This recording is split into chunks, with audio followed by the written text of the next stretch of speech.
Hello, What is everybody. good, chat? I just made it. So, not only did I run here before the show, I also just ran and did my LAN cable because I forgot to connect it directly, and that's a problem if you're hosting a show. So, I'm actually out of breath, and part of it's AJ's fault. Hey, AJ. Leave me out of your black fantasies, and you won't have that problem. Then stop posting your workout videos. Oh snap! You saw that? Okay. Yeah. I'll take the compliment, Zach.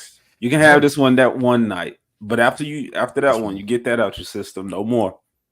Oh, you're killing it, dude. I love seeing that. I don't know, AJ.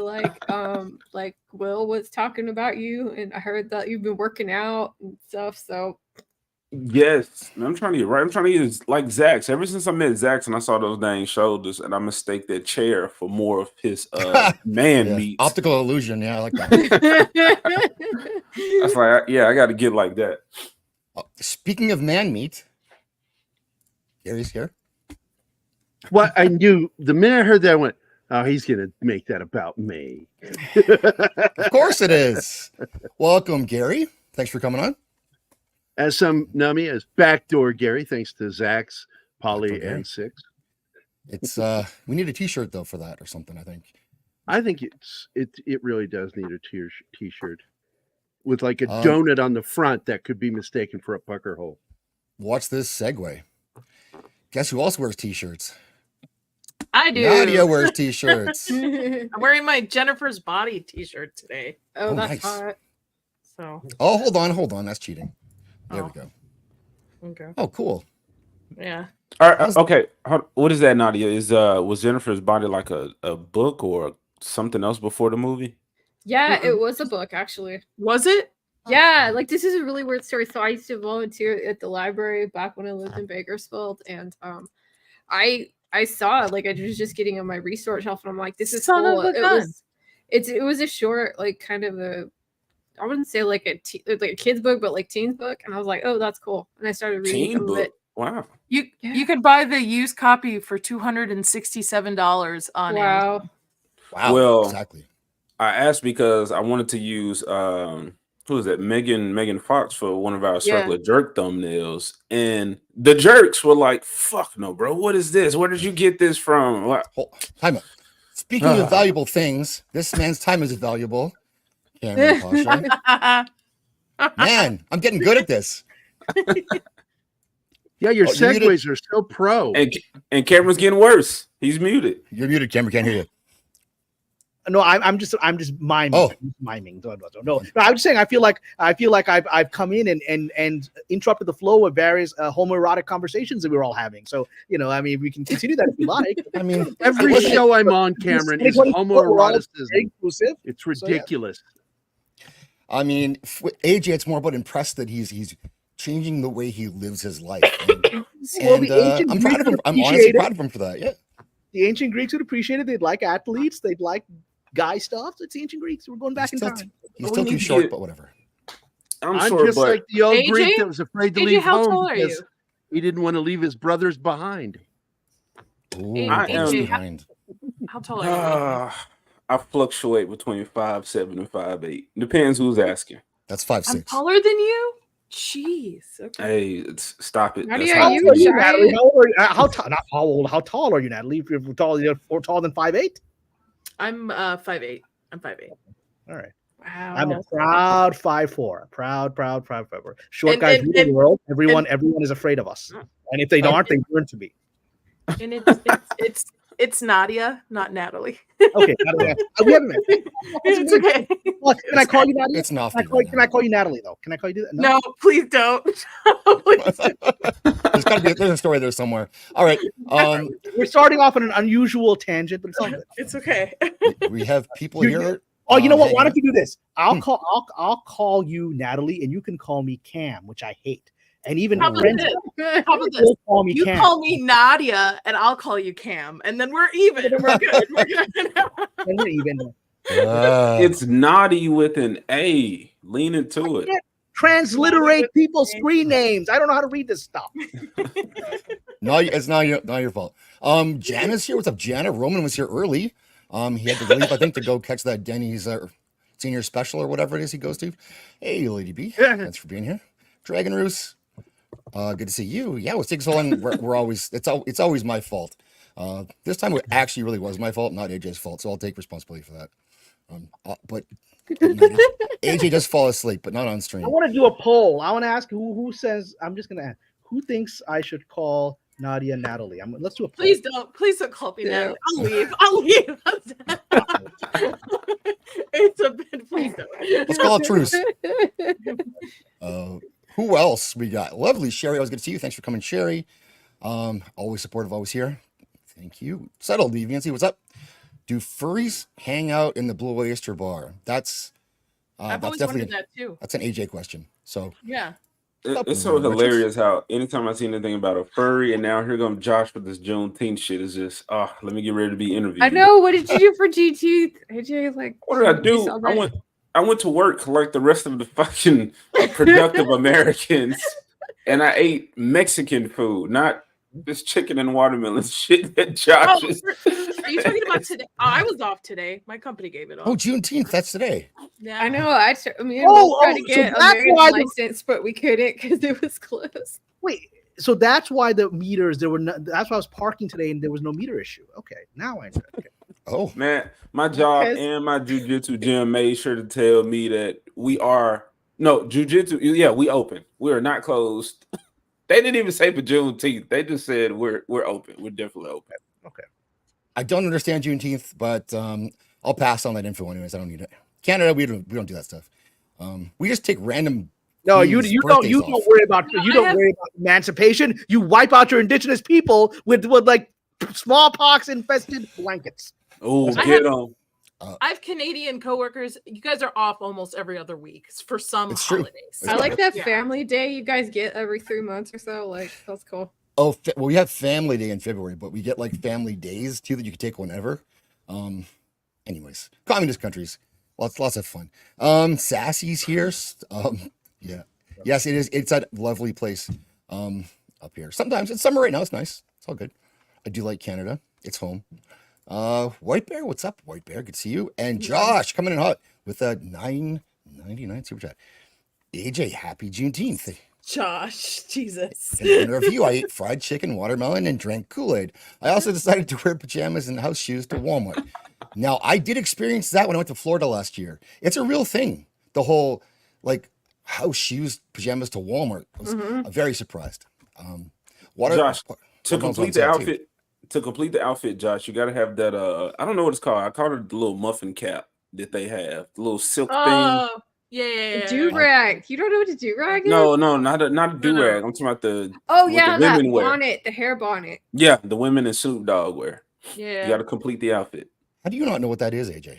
I got a leg bonnet. I'm not gonna Men lie. don't wear it. I mean, I need to get one since I got long hair, but I didn't grow up seeing men wear that shit. Yeah, No? guys don't wear bonnets. That's like a chick thing. And Snoop Dogg. And Snoop Dogg? Yes. Okay, I'm going to thank you, Josh, for that. This is perfect for Josh, actually. Tito Ortiz. I have a few gay friends, and they're over 18. I have no problem with it. And once again, if you're 18 and over, that's your decision. That's your decision. But do not push it on my children. Because kids can't even learn how to brush their teeth. They don't want to put on deodorant, or they don't want to wipe their own ass the right way unless you show them the right way. Now all of a sudden you're going to teach my children how to be a sexual predator? And I'm going to say that because most are. So we're starting off with lots of controversial topics today. Lots of stuff going on. Okay. We are. Tito Ortiz. Ghosts and Marilyn Monroe. Okay. Right. We're going to get there right away. I'm just going to tell you, I've got a feeling Zax is trying to get kicked out of Canada. I wouldn't complain. But for me to get in there, I'd have to go all the way down to Mexico and then cross the border there. Yeah. It's a long trip, although Mexico was nice too. I could say there. White Bear also $5. Bless the Kool-Aid. Okay, you're gonna get Fat Geralt for that one for sure. I think that's definitely deserving. And here he is. Oh, God damn! Eric July doing his live play of The Last of Us 2. Which I didn't play. It was Walking Dead. No. No. I mean, I don't know. What's up, Tim? Tim is here. Loss is here. Settled deviancy. Okay. $5 for Juneteenth. I showed up late for work. AJ, can you read this one for me, please? For Juneteenth, I showed up late for work 10 days in a row. Are you checking my reading skills, Axe? No, I just don't want to get canceled. For 10 days in a row. Was a no-call, no-show, and then told my HR rep that I felt singled out and oppressed. Okay. So just so I understand, because I've told my Patreon and my Facebook to come here, what's up? So is this trend, is the current cultural trend on YouTube that we're making fun of Juneteenth by making fun of Black stereotypes? What's happening here? Because I got people coming in from Facebook and be like, what's Cameron doing on this thing? What are we doing here? Let me just understand. Actually, I'm being serious. I actually want to understand what this trend is that we're experiencing. I don't know anything about Juneteenth. Cameron, I'm here for representation purposes. Okay. I'm the best Black that they know. And but I'm pissed though, because all of this Juneteenth reparations money is going to the white Canadian and not my pockets. And he's not going to share. I am oppressed. He's using me. Well, that's how the system always works. You know, it's fascinating. Well, Malcolm X, it's an interesting point. Malcolm X would have been against any form of reparations because he was against any form of government assistance, because he stated that is how the government controls a Black man. By giving welfare, by giving food stamps, by giving all government works for everyone. When you take money from someone, he owns you. That was Malcolm X. For sure, Cameron, but I have no issue taking advantage of white guilt for people that just want to throw me money for some shit that they didn't do. Who am I to say no to free money from the people? What can you do? You're welcome, AJ. Hello, Palmies. Good to see you. IJP's here. Base Tito, I guess so. I mean, he was sheriff there or something like that in Huntington Beach. I don't know exactly what it was, but he was a politician at that time. Don't know if he still is. Jiu-Jitsu talk, and let's go to I owe a clip to Subtle, and we'll get into Cameron's first.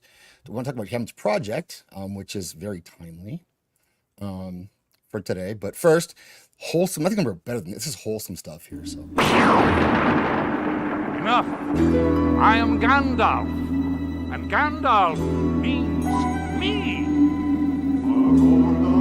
Gandalf, not the wandering wizard. It's me, Gandalf. I still can't legitimately believe that was an actual line from The Hobbit. I have to be honest though, when I read Tolkien, I always skip the songs. That's probably horrible that I do that, but I do that. I think we all did that, but some of them are pretty good, like the Elven stuff. I mean, some of it's actually pretty good. Yeah, I like the songs. Like, not good, but I do like some of the songs. But okay, I haven't read The Hobbit either. When y'all say the songs, is he writing songs as in like a cultural thing or like a musical? I think it's kind of both. Like, he just really taps into the sort of like mythology of this, like folk songs and stuff. It's really cool, I think. Mm-hmm. There are several songbooks of the Tolkien's music too. Well, I mean, he was a linguist, right? He created these languages. I mean, he was crazy, right? He was a little bit of a nut. And so he created all these languages that functioned as actual languages, like Elven and all these things. And so he enjoyed really exploring these worlds. And because as a linguist, I think, you know, one of the things that one of the great tests of your mastery of language is poetry and songwriting, whatever. It's able to find those connections, right? Okay. Yeah. Yep. So, yeah. So I think, yeah. We have so Cameron, you're working on a new project right now. You sort of teased it 3 weeks back when you were on last time a little bit, but not much. Can you tell us about the Norma Jean project? Yeah, so I finished it last night. Actually finished at 3 a.m. this morning, and it's very relevant to today. So it is a movie called Goodbye Norma Jean that just a spec script I've written, something I've been researching for years, and I wrote it in an explosion of inspiration in the last several weeks and handed it in to my agents this morning, and we'll see what happens with it. You know, that's the thing with a spec. You just put it out there and just whatever happens, happens. You can't control any of it. But so there may be Marilyn Monroe fans here. If you are, please put it in the chat. I'd love to engage you in specifically. But most people would not know that today is June 19th, which is Juneteenth in the United States to celebrate the emancipation of slaves. But it actually has another thing, meaning for Marilyn Monroe fans, or at least those who are aware of it. Not most of them are not aware of it for the reasons I'm writing this movie. So June 19th, 1942, 82 years ago today, was the anniversary of Norma Jean Baker's first marriage at the age of 16 to her high school sweetheart, a gentleman named Jim Dougherty, and I actually have a photo of their wedding photo, right? And so Cool. that was a very lovely Oh, wedding. wow. And and this was in a beautiful, I mean, she was poor. I mean, he was poor too. I mean, they were working class people. He was a factory worker. She was in high school, and a family friend who had a very nice house in Westwood, right by where the 405 is today. I don't think the 405 existed in those days. They let her have the ceremony in their house because she was a Christian Scientist, or she was raised as such by her foster mothers, that she had multiple foster mothers. And so the Christian Scientists, I don't know if all Christian Scientists did, but certainly at the time, they didn't like holding ceremonies like weddings at churches, so they held them in a house. And so they held it there. And actually, the house is, I drove by, it's Bentley Street. I drove by there and took some photos. The beautiful house is still there. The owners have, like to take, the owners still have the original fireplace, whatever, where the photo is at. I've seen photos of it on Zillow. It's part of the sales thing of people. This was the house where Marilyn Monroe got married. But so this is the reason I wrote the script, is that people, the general public, Hollywood, and Marilyn Monroe fans obviously are very obsessed with her period as Marilyn Monroe, right? And that there's black hole though of 4 years, and we even see like a recent movie that I don't think was a very good movie, Blonde on Netflix, right? But it shows her childhood as an abused sort of foster child, and then it jumps to her as a young starlet at the age of 20 trying to break into Hollywood. And you're like, well, what about the 4 years where she was married? It's like they've been blackballed, erased, into a black hole. And that was done on purpose, both by the studio system, by the media, by Marilyn herself, and by her fans, because the story, it's like this weird interlude for people who have created a myth around Norma Jean Baker.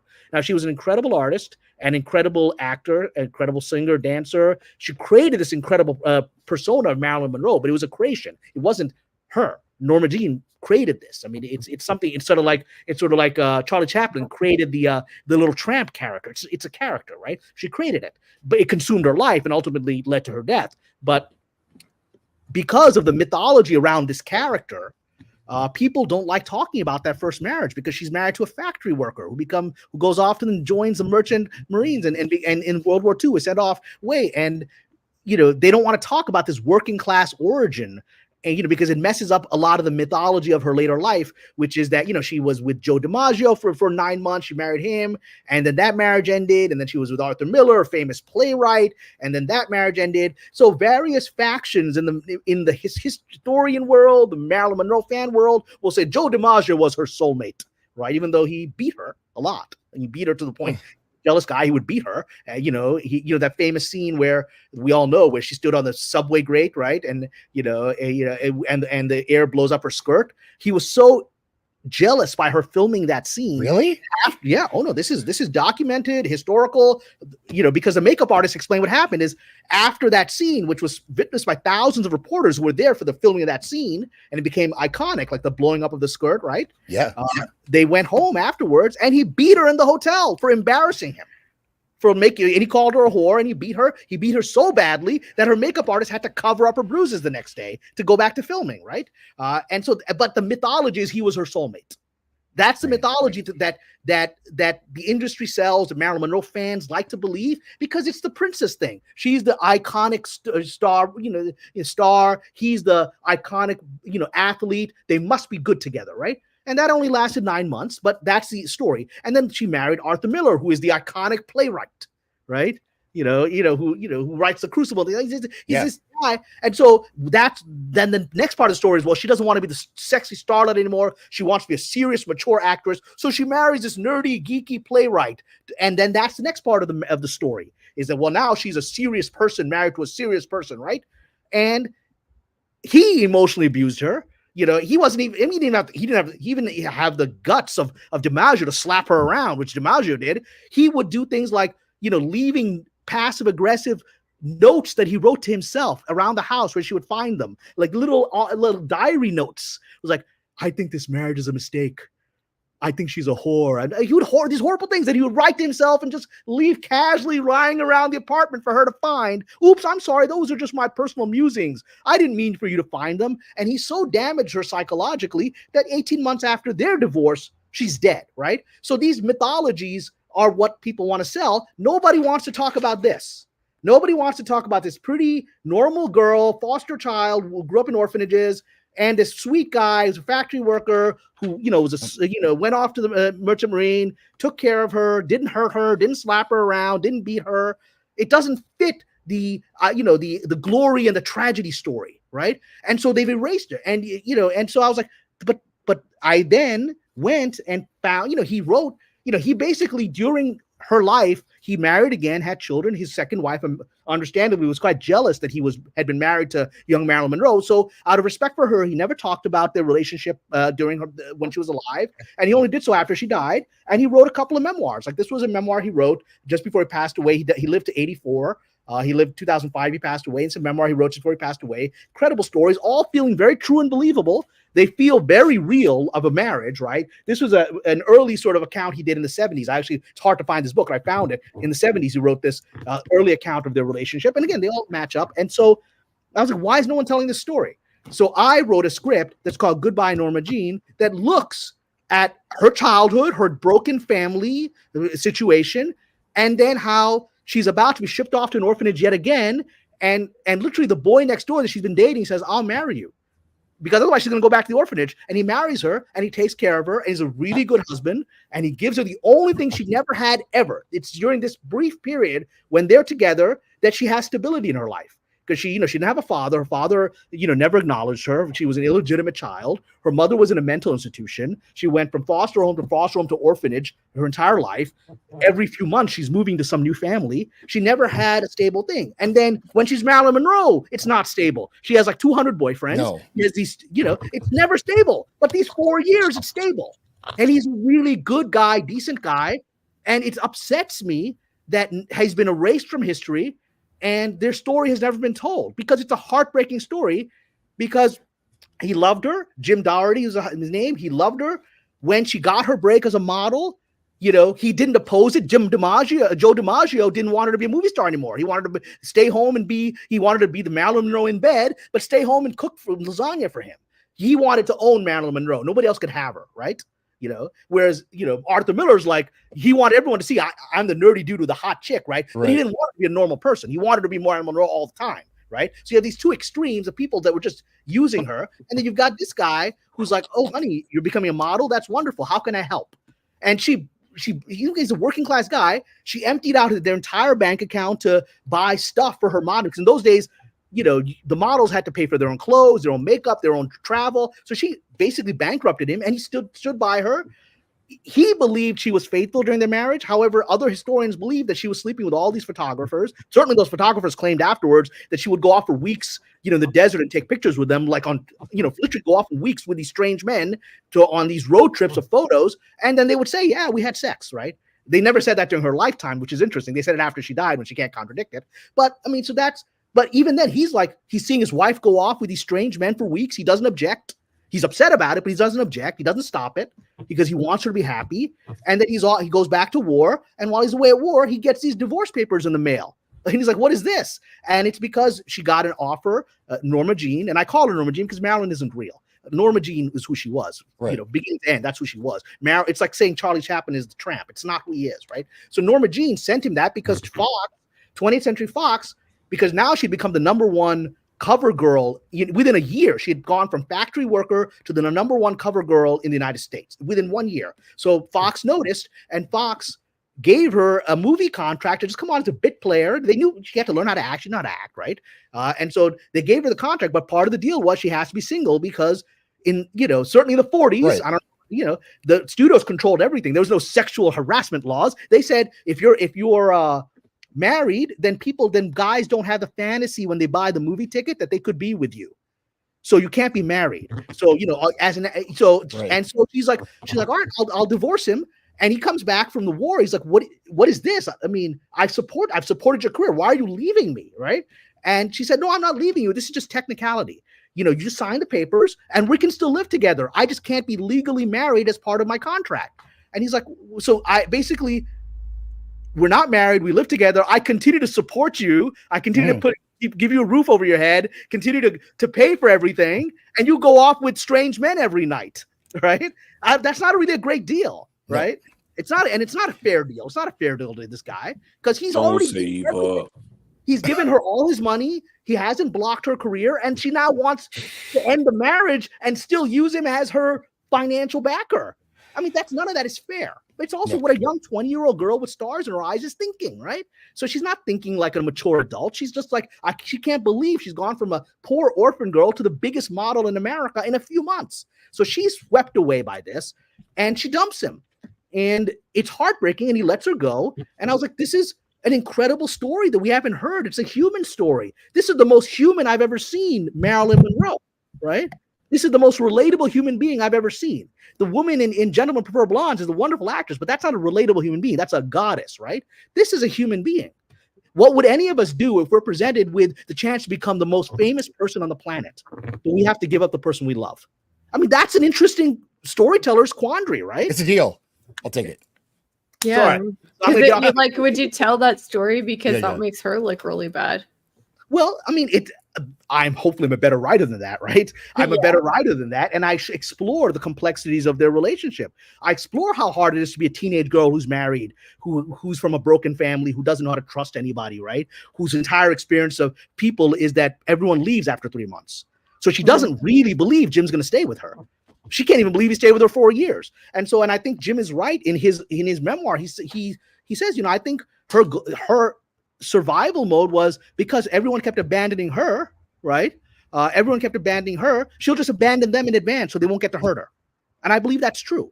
And I try to show her as a human being who's been put through an horrific experience, doesn't know how to trust anyone. And also she's young.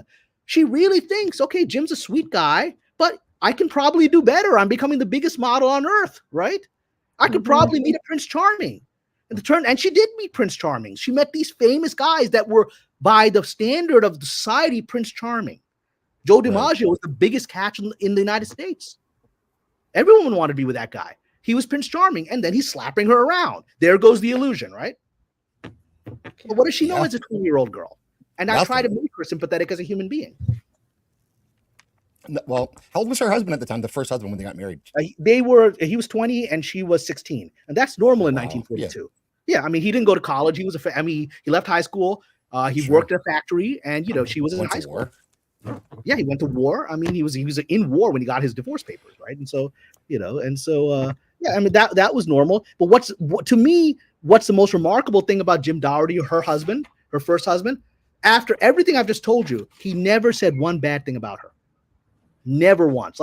Like Arthur Miller said nasty things about Marilyn Monroe.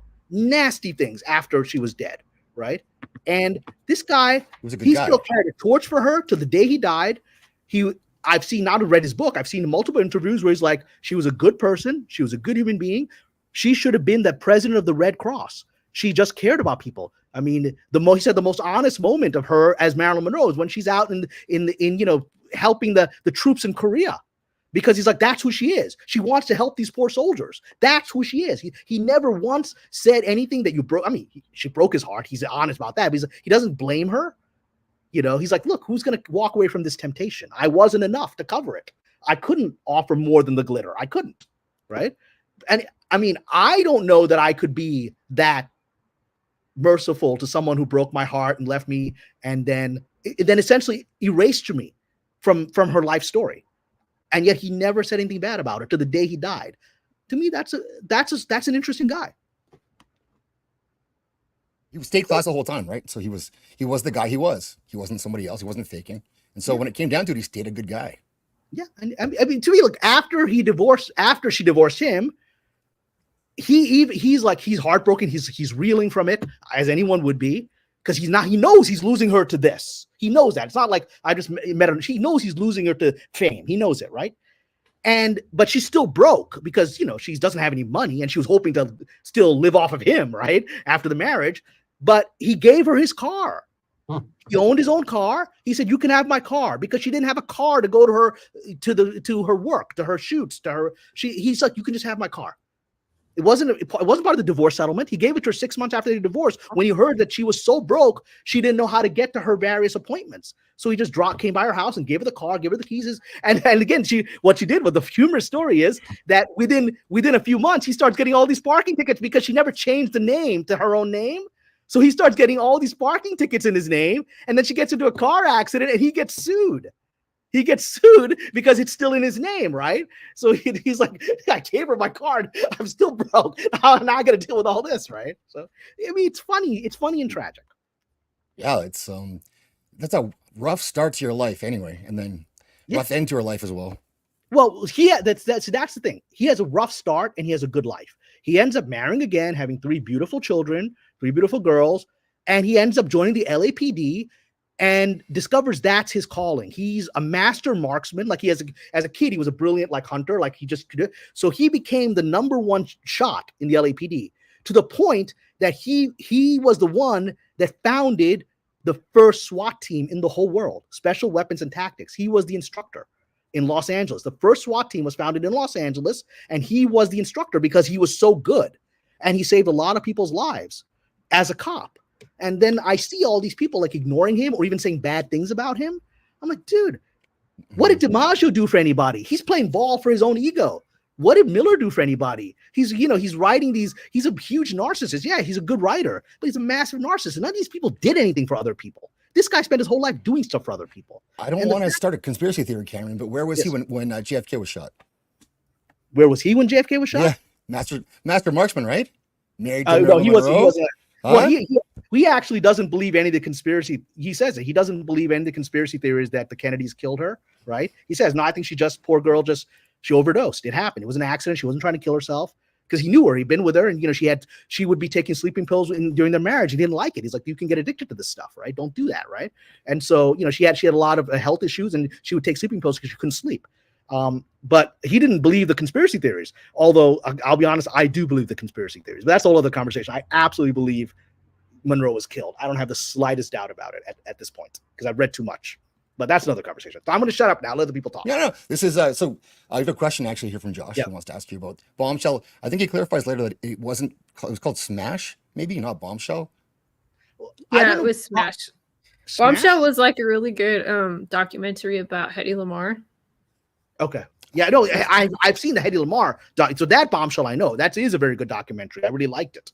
I actually have it as a DVD. But no, so is Smash about? I'm not familiar. Is Smash about Marilyn? Yeah, so it sounds like the play within the show is called Bombshell, but the show itself was called Smash.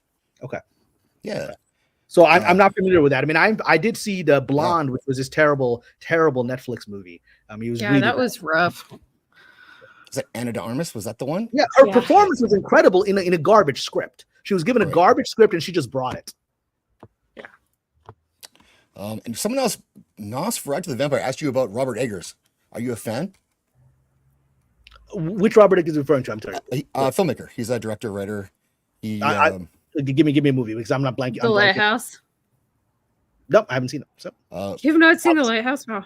So obviously I'm not a fan. I didn't recognize the name and didn't see the movie. So The Northman is one too that it's with Alexander Skarsgård. The Northman, The Witch. I'm sorry. So that's the Northman. The Northman. Yes, that guy. I love. And he also did The Witch then. Yeah. So that guy. Yeah. I forgot his name, but I saw those two movies.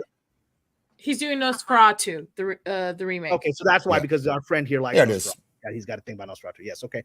Well, yeah. I mean, I love The Witch and I love The Norseman. They're both interesting because they don't go the way you think. Neither of those movies go the way you expect them to go, and they're very authentic to the periods that they're in. He has an ability to capture that. So I don't know what he's going to do with Nosferatu. I personally think the original Nosferatu can't be beaten. So I don't know why bother remake it. I mean, the original Nosferatu is one of the greatest movies ever made. So I don't know. Welcome, me, Clay. Deborah Cohen, good to see you. And that's so you've written the script now, and is it a book or is it just it's a screenplay? It's a screenplay. I mean, maybe it'll become a book someday, but it's a screenplay. I just hand it to my agents, and we'll see what happens. That's what any of you who want to be writers. That's what you write a spec. The next thing you know is you give it to your reps, and you have no idea what's going to happen. Will they like it? If they like it, who are they going to give it to? And if they give it to anybody, is anybody going to want to buy it? I mean, and it has nothing to do with how good it is. It's just, it's just the arbitrariness of the marketplace. Yeah, it's like who likes it and who reads it. I mean, I spent a lot of time as a script reader, like for just submissions that people send in, and it's like, who's reading it? And then a lot of times I knew other people that did that, and they're like always like they wouldn't always pass on the best stuff. And well, I mean, you probably saw that a lot of your colleagues weren't. You were, I'm sure, because I know you, Lady Balefire, and your taste. I'm sure you didn't always agree with their judgments on whether a script is good. I'm sure, because I think you have this. And a lot of these readers are resentful, failed writers themselves. And so when they get a good script, they actually get angry about it and they give it a bad review. So how does that help? I mean, I don't know what this is. What's Tommy Burger? Script, and you're like, this. How dare this guy be better than me? And then you give it to your Tommy Burger is good. It's a chain in California. I'm unfamiliar with Tommy. It's not halal. I wouldn't know. I have never. When I went back to halal, I had to give up In-N-Out Burger. So I'm sorry. Well, Jana, I'm going to give you a clip. I'm going to give you Conan. Conan, what is best in life? To crush your enemies, see them driven before you, and to hear the lamentation of their women. Jana's favorite film is Predator. I've seen that. You've seen that? That's good. And I just saw Predator, so I'm for the first time. Yes, for the first time. Hey, I saw Indiana Jones for the first time in the theater. Like that was awesome. That's dope. When'd you see that? I saw it. Oh God, like last weekend. Oh, cool. Yeah. Well, what did you get? Lost Ark? Yeah, I'd never seen it before. Which is totally pathetic on my part, and I need to watch the rest of them. I did. I thought it was really fun, and I liked just how there's something happens in every scene that moves the plot forward. There's a lot of payoffs, and there's a lot of plants and payoffs. Like you see Marion, like she's just drinking that dude under the table, and that's important later on. Just like there's always something happening. And I really appreciate that because there's so much. I think that one of the problems in modern screenwriting is there's so much, like people talk too much, and there isn't enough stuff getting done. Well, the thing that a lot of people misunderstand about that movie, and I've heard screenwriters don't get it because people say that the finale is a hero is not proactive because events outside of his control resolve the situation, right? For those few of you who have not seen it, right? Events out of his control, divine events resolve the situation. He doesn't get them out of it, but that's not true because they're not understanding the journey of Indiana Jones is not about he's already an adventurer. We see that from the opening sequence. He's already a courageous adventurer, who's crazy and nutsy and tries all kinds of things. What he lacks is faith. He doesn't have faith. He just believes he's like, it's that thing. I don't believe in God. I believe in science. He's that guy, right? And so to him, the Ark of the Covenant is just a historical artifact. Yeah, he thinks it has no power or anything. And then he's like, okay, don't look at this. Exactly. When he tells her to close her eyes is the fulfillment of his journey to faith. That's the journey. Because the man he was at the beginning of the movie would not believe anything supernatural could happen. But he saved her life by telling her to close her eyes. That's the heroism. People don't get that. Mm-hmm. That's interesting. I like that movie a lot. Yeah. And now Nadia has placed Nadia with good descriptive elements, so I will not mispronounce her name. Nadia. So Nadia has worked in Hollywood as well, and she makeup and effects, and she has a horror channel now that's kicking butt. Okay, what's your horror channel? Horror with that? Horror with Nads. Horror with Nads. Horror with Nads. I'm going to go subscribe right now. I'll get the link there for you. Okay, you can put a link in the thing, yeah. Because I'm a huge horror fan. I love horror movies. And she's awesome. And this is what's happening with like some of the stuff with YouTube, just like inside baseball stuff, is people are now doing what we love to do instead of trying to do a bit of everything and try to get an audience like other people have done. It's just talk about what you love or what inspires you, and then people will find you. That's kind of what works, and she's doing that. Well, that's the only sustainable. And I don't have to review the Acolytes, so that's a plus too. Yeah. So good segue. We're going to transition to that. Lesbian space witches. What the heck? Is that what we're about to talk about? Yes, I don't a little bit. All right, you guys hold on. If we're about to go into the Acolyte, I need to take a 5-minute break, so I'm going to come back and we're gonna hold on. I need to take a break too. Make sure my dog ain't shit in this house. Go. All right, so only the good-looking people are left. That's right. Okay. Yes. Speak for yourself. Hurry up, AJ. Juneteenth. It's 3 days later. AJ's gonna fall asleep. I mean, he did. It's still like, I know it's cliche, but when he left the stream to go get fried chicken that time, was so funny. and he came back and he was still eating fried chicken, it was like, that's YouTube. That's brilliant right there for me, I think. Funny. Yeah. So while we're waiting, like, Yeah. Jax, did you see Hot D? Cast the Dragon? Me? Yeah. Oh yeah. Yep. What are your feelings on it? I watched your show with Nadia. Yeah, you did see it. Yeah, that was awesome. Yeah.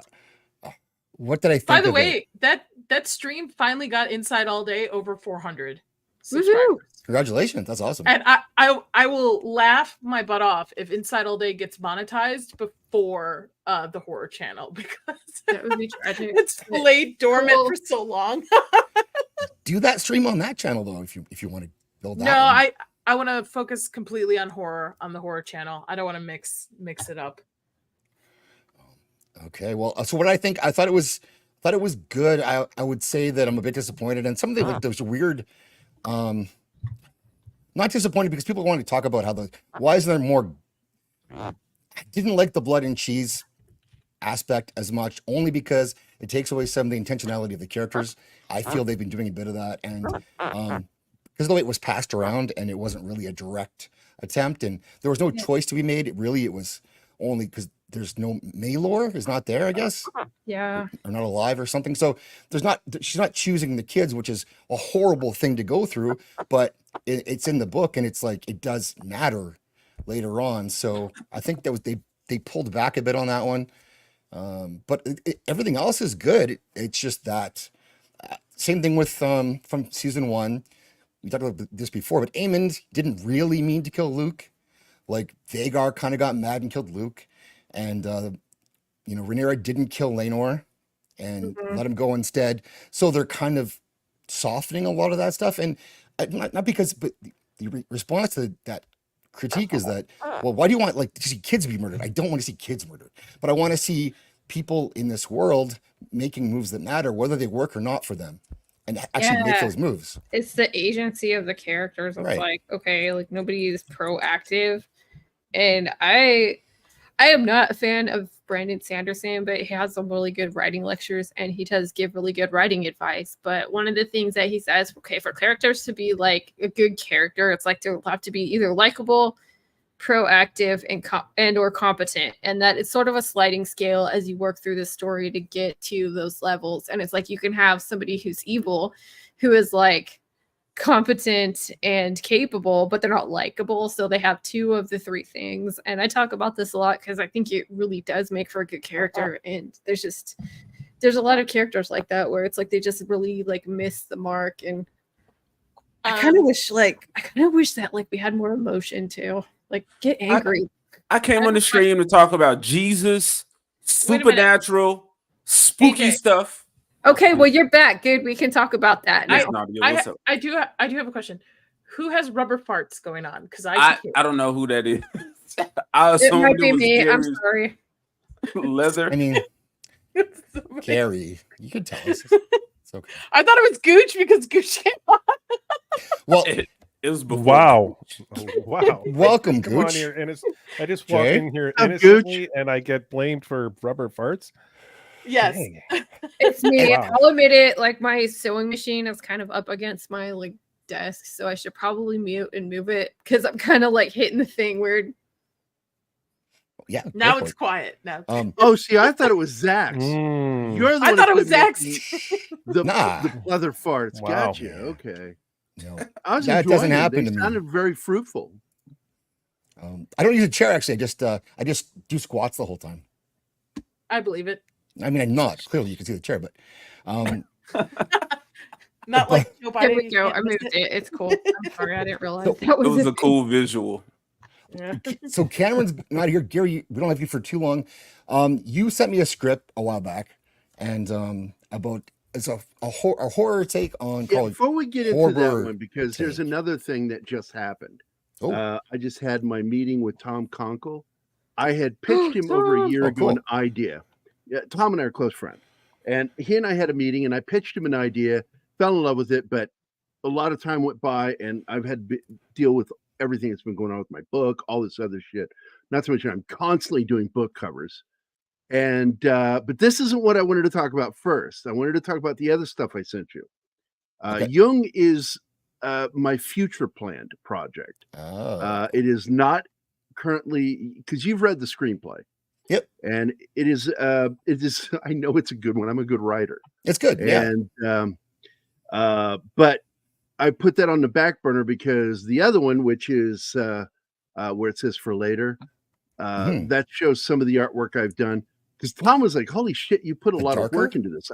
I designed, the darker. Gotcha. My first original script for this I wrote in 87 before I went in the Army. Then I went in the Army and I discovered that, holy shit, there's scary stuff in the real world. And then I went can and you I say the started darker? working. AJ, can you say that? Just checking. The darker, that's cool. We don't own words. White people own everything. Sorry, Gary, go on. Back. So this was the mock-up poster I did, and Tom loved that. He read, the synopsis. He really loved my pitch, and he's like, "Yes, let's move ahead with this." So he and his business partner Vernon Wells are going to produce this as a film. I've got about 67 pages written of a 90 to 100 page script. I want to keep it closer to 90, but I know some people like it closer to 100. But look at this. That's the vampire design that I did for the script I wrote. That's amazing. And so I pitched it to Tom Conkle. He loves it, greenlit it, and we're going to start moving forward on this after he's done with this sci-fi film. Well, it looks, the two images I've just seen are visually stunning. Thank you. The script's even better. And it's my homage to 80s vampire films. And it's done with, it's modern, but it has that same, sentiment of the 80s films where comedy comes out of reaction to things. There's no gags in it, but there is comedy in it. But the comedy comes from how people react to the horrifying shit that's happening around them. And I wrote one scene in there that he just about died when I described it to him, where one of the cops finds a chunk of human fat up in a tree. He's like, how'd that get up there? That's my jam. Really? He's like, how the fuck did a chunk of fat get in that tree? And he has to shake the tree to get it out, and he lands, and he couldn't believe I wrote that. And he says, "Holy crap! It really does jiggle." Yeah, jiggle physics, jiggle physics. And it came from a real thing that happened to me as a medic in the Army. And when I found this random piece of adipose tissue just laying there, and I'm looking around, there's no animals, there's no humans, nothing, just this big chunk of fat, and it looked human because there's no real hair on it. So I'm like, what the fuck? And so did you take a sample? Did you test it? I tasted it. You tasted it? What are you out of your mind? I played with it, and then I warned everybody, hey, watch out, don't step in that. I really hope the tasted part is a joke, right? No, I'm joking, of course. Yes, I don't know. Because all I did was I kicked it, and my sergeant was like, why did you do that? And I said, because that was fucking cool. That's why, because it jiggled and it was wild. And so I put that in the script. There's a lot of cool shit in there, military stuff too.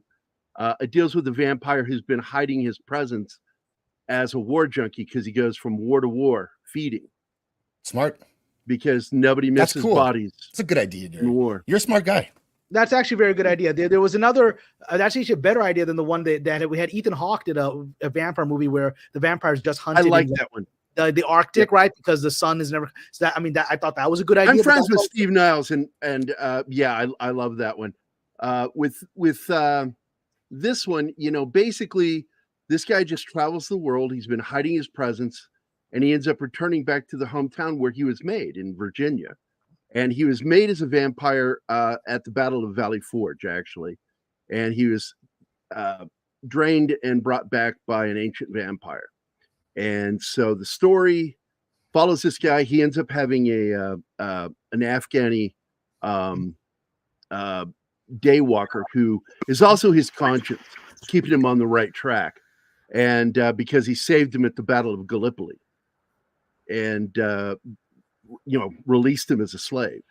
And so he has sworn himself to his side. And he too doesn't age normal either because he's been given the gift. So it's this interesting story. It's also a story about a female cop and her daughter, and the difficulties of raising a teenage daughter, which was what I was going through when I wrote the final draft of this script, raising my daughter, and she was just the biggest pain in my ass. And so a lot of the dialogue in there is based on real conversations with my idiot daughter, who I love. She's brilliant, but I call her an idiot because she says some of the stupidest shit that's funny. And it's in the script, and I believe this is going to go well. But Jung is the other one that you're wanting me to talk about. And Jung is another horror film that I wrote the script to. I'm going to pitch it later to Tom, too, because Tom's perfect to play Freud in it. And it's the story of the breaking between Freud and Jung. And Jung decides to go into the world to do his paranormal research and some of the shit that he fucking runs into. And he sends Freud spying on him because he's terrified of what Jung is doing, sends a spy to watch over him, who ends up eventually becoming Jung's wife because she was a protege of Freud. And a lot of it's based on the real people. Some of the events are based on real events, but a lot of it's just pure fucking horror fiction. And I'm having fun with it. It's like Night Stalker done in the late 1800s, early 1900s. So see, that's very intelligent. Most people don't know much about Jung and Freud's relationship. I've researched it my whole life. So yeah, I'm a Jungian. Not a lot of people are Freudians anymore. I think it was necessary that he was a first bumbling step into psychotherapy, and then Jung took it where it needed to go. Yeah, because Jung's the one who devised the dream analysis, and Freud borrowed from him. And if you go into the dream analysis by Jung, it's far more interesting. And I find it, the 16 personality type test is Jung's design. He designed that. It's one of the most accurate tests I've ever taken. This artwork reminds me of one of my favorite comics, Harrow County, which is a horror comic as well. Very similar art style. I like the name. It. Yeah. Thank you. It's a really good comic. It's really good. I use very little cross hatching unless I want to give texture. Like I'm trying to give texture to that wood. Whereas, starker shadows. I grew up on Mike Mignola, and this isn't even my best artwork. I drew this in about 45 minutes. It's quick. It's great. I think it's great, Gary. It reminds me. Literally, it looks. I'm gonna put a link in our private chat for you to take a look at these books.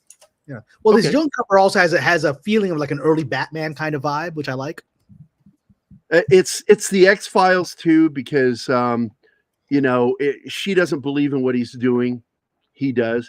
And in real life, she eventually became the person who recorded all of his stories and all of his research, his wife. And I deal all the way up with her death. At the end of the story, you realize that this entire story has been told to his wife, and his wife isn't there. We got comedians here. Clay Thomason, buddy. Yes. Dad joke. That's a dad joke for sure. It qualifies. Yeah, young Frankenstein. Well, yeah. It is a dad joke for eggheads. Yes. Yes. I'll take it. We are all dorks on here. But I'm planning to do a lot of work with Script Doctor, and because I already work with Script on a few things, and I'm definitely going to continue working with Tom because I just really like that guy. We get along. And it's hard for me to find people I get along with. No, I can't believe it, Gary. Yeah. Well, and Nadia does a show with me. Yeah. Nadia does a show with me, and she'll tell you, man, he is weird behind the scenes, just really weird. Well, you're weirder behind this. Okay. No, but we can be weird together. I love it. And before I go, I'm going to share my screen because I want to show you what we're doing this coming week. So, while we're watching Gerry, go sub to Nadia. Well, please. I just subbed to Nadia, and so when Gerry goes, Nadia, I love the original Smile. I see that you have a Smile review. I haven't watched the trailer yet, so I'd love to get your perspectives of Smile 2. This is the show we're doing Friday, 3-Body Problem. We're going to be talking about the Netflix series. Some of us liked it, some of us didn't, and we're going to see all about that. And then did Tom you and hear I are doing. they're making a movie of it too? 3-Body Problem as well. There's a Well, they already made one movie and they made another series. And now they're doing another movie. But those were Chinese produced. This one's American and British produced. So China was all pissed about it, and I don't care. They're still not as good as Coyote Ugly. But nothing is better than Coyote Ugly. Come on. Welcome, Jay. Gooch. What's I up, don't know. for the raid, Spice sir? World's pretty good. So Saturday we're doing. Tom and I are doing Beverly Hills Cop, which will be fun. And then my girlfriend and I are doing the Rundown next Wednesday, which will be fun. And then Thursday next week, Nadia, Greg from Fanzine, and I are going to be talking about one of the great apocalyptic films by John Carpenter, Prince of Darkness. Okay. Yeah. Oh, cool. I got permission from Gooch that I could miss the stream to do this one. Yeah. In writing? Yes. You better get it in writing. No, I know Gooch. Get it in writing. Yeah. Because he'll conveniently forget and then go, "What the fuck are you?" So all of Gary's links should be in the description and also in the chat now. Pop Culture One, people go subscribe to them if you're not already. That was it was birthed from there, sort of. Yes, you were my producer, and then you broke my heart, and Whitney became awesome. No, Cameron, I just love seeing you, man. You were had to go back to work during the day. You can bring me on your channel. I just don't, just bring me on your channel with not. Well, with what we're doing, I'm going to bring you on for something because we're planning to do Tron Legacy, and I want to bring you on to talk about that. Sure, and we'll be doing that on Friday. Happy to talk about that. I was actually there when I was on set when not that I was involved in the animated show, right? Tron, Tron Uprising. That's what I'm talking about. That's what I'm talking about. It's a series. Are you talking about Tron Legacy, the movie, or Tron Uprising, the animated show? Uprising. I'm sorry, Uprising. Okay. But I also got to see some reshoots I got to see some reshoots of the film. Well, we'll talk about all of that on there because that's one of the planned shows, and I have basically changed Pop Culture Minefield into just being proactive and talking about good stuff. And so we pick a show for Fridays and movies for Wednesday and Saturday, and for Mondays, military films or military TV shows for my Military Monday. And I just want to talk about things that's good. I'm tired of criticizing bad. I'm just done. I'm bored with it. People go, "What do you think of the Acolyte?" And I go, "I don't watch Star Wars anymore. I don't watch Star Wars. I don't care." Amanda Stenberg is fine. It's my wife. I agree with you, Gerry. I What's agree that? with you, Gerry, because I agree with you because that's what I've done with my channel. I just talk about the good animation that was out there in the past, and the present. And Brandon does that all the time, and that inspired me. That Brandon does that, and that Nick does that with Toxic Tuesday. That even though we're doing toxic films, it's still talking about films we love. And I'm like, that's what I want to do. I'm just tired of this. Oh man, all this pervasive. I decided on a horror channel. That's okay, what channel? And it's great. Yes, it is. It's what you love. And so Gooch, I'm gonna work for Gooch someday. For sure. I think everybody's going to work crazy. For Gooch. Yeah. I'm not going to say I'm going to work for Gooch, but I will get money out of Gooch one day. Good luck. I'm Italian. You're never going to get money out of me. You're going to have to look through my coach. Testadora es Gooch. All right, guys. Welcome, I'm going to get out of here. I got to go. We need Copa. Nick's needing me for his 2000 thing. But love you, Cameron. It's good seeing you, buddy. It's always I love all you guys. Thanks, Gerry. I'll see you next week, Gerry. Nadia. Good See night, you guys. next week. I'm excited to see it. Peace. Me too. Yeah, the white women don't want to show themselves on screen. I'm not white though. I'm Middle Eastern. I'm not white. Well, what's your? Oh yeah, we talked about. That's right. We did talk about this when I was on last time. I do remember that because I thought you were white too, and then you said you weren't, and I realized, well, I'm just whitewashed. That's all. You're Caucasian. You're in the broader racial classifications that were established in the early 20th century. You're Caucasian. Whatever. of They're the very Cockney light series. skinned. Yes. Right. Well, I'm what was your 1/16 Comanche. ancestry? Is Palestinian or Syrian? What is it? Why not? Palestinian and Jordanian. Jordan. Okay. All right. And I'm first generation here, so it's not like I'm a couple generations off. Yeah. So you're right over. Yeah. Well, Thanks, look, Roman. a lot of Palestinians are blonde haired, blue eyed. It's very much. It's My sister is. Yep. Lots of love, Gary. I was gonna say a pale Palestinian princess, but I don't know geography like that. But hey, it was right. Yeah. Speaking of, I guess never mind. Acolytes. Yes. That's why I changed my Sith Harvey. Okay. So that's your icon, which is mocked. I haven't watched the Acolyte at all, so I'm just going to be silent and listen to you guys. I haven't watched it either. There's nothing to watch. Let it just flow. Let it just flow like the river. Let's just flow by you. But on your Patreon, you've been covering what's happening as a result of the Acolyte being so bad, and it's like, it's not like bad for Star Wars. I don't know, it might be even better that it's Star Wars, because at least it's like people understand what they're talking about to an extent. But it's a bad show from top down, like bottom up. It's bad. Everything about it is bad. It's poorly written. It doesn't make sense. The characters. That's what happens when you're making annoying. up as you go along without any money. Yes. Yes. The stories that they had $180 million, they had $50 million, they had $300 million. Let's just say, I think you can see that they were pulling something out of a shoebox there. But are you surprised by this? Because like you're introducing you're introducing characters no one knows who the hell they are. You're making them the writing and the acting, the directing is god awful. Like Ahsoka was just like I still can't believe Rosario Dawson was in that show, because it was just like, that's not the Rosario Dawson I know. And so like I'm not surprised by all this. Sorry, Nutty, you got your hand up. It's okay. I love it. I just think it's very weird that even if there are certain people that do like the show, that anybody would support Harvey Weinstein's personal assistants like project. Like, I'm sorry, I think Short it's memories. hypocritical. Short Yeah, memories. I think it's a very hypocritical of it. I don't think anybody should have supported this since it's been tied to him.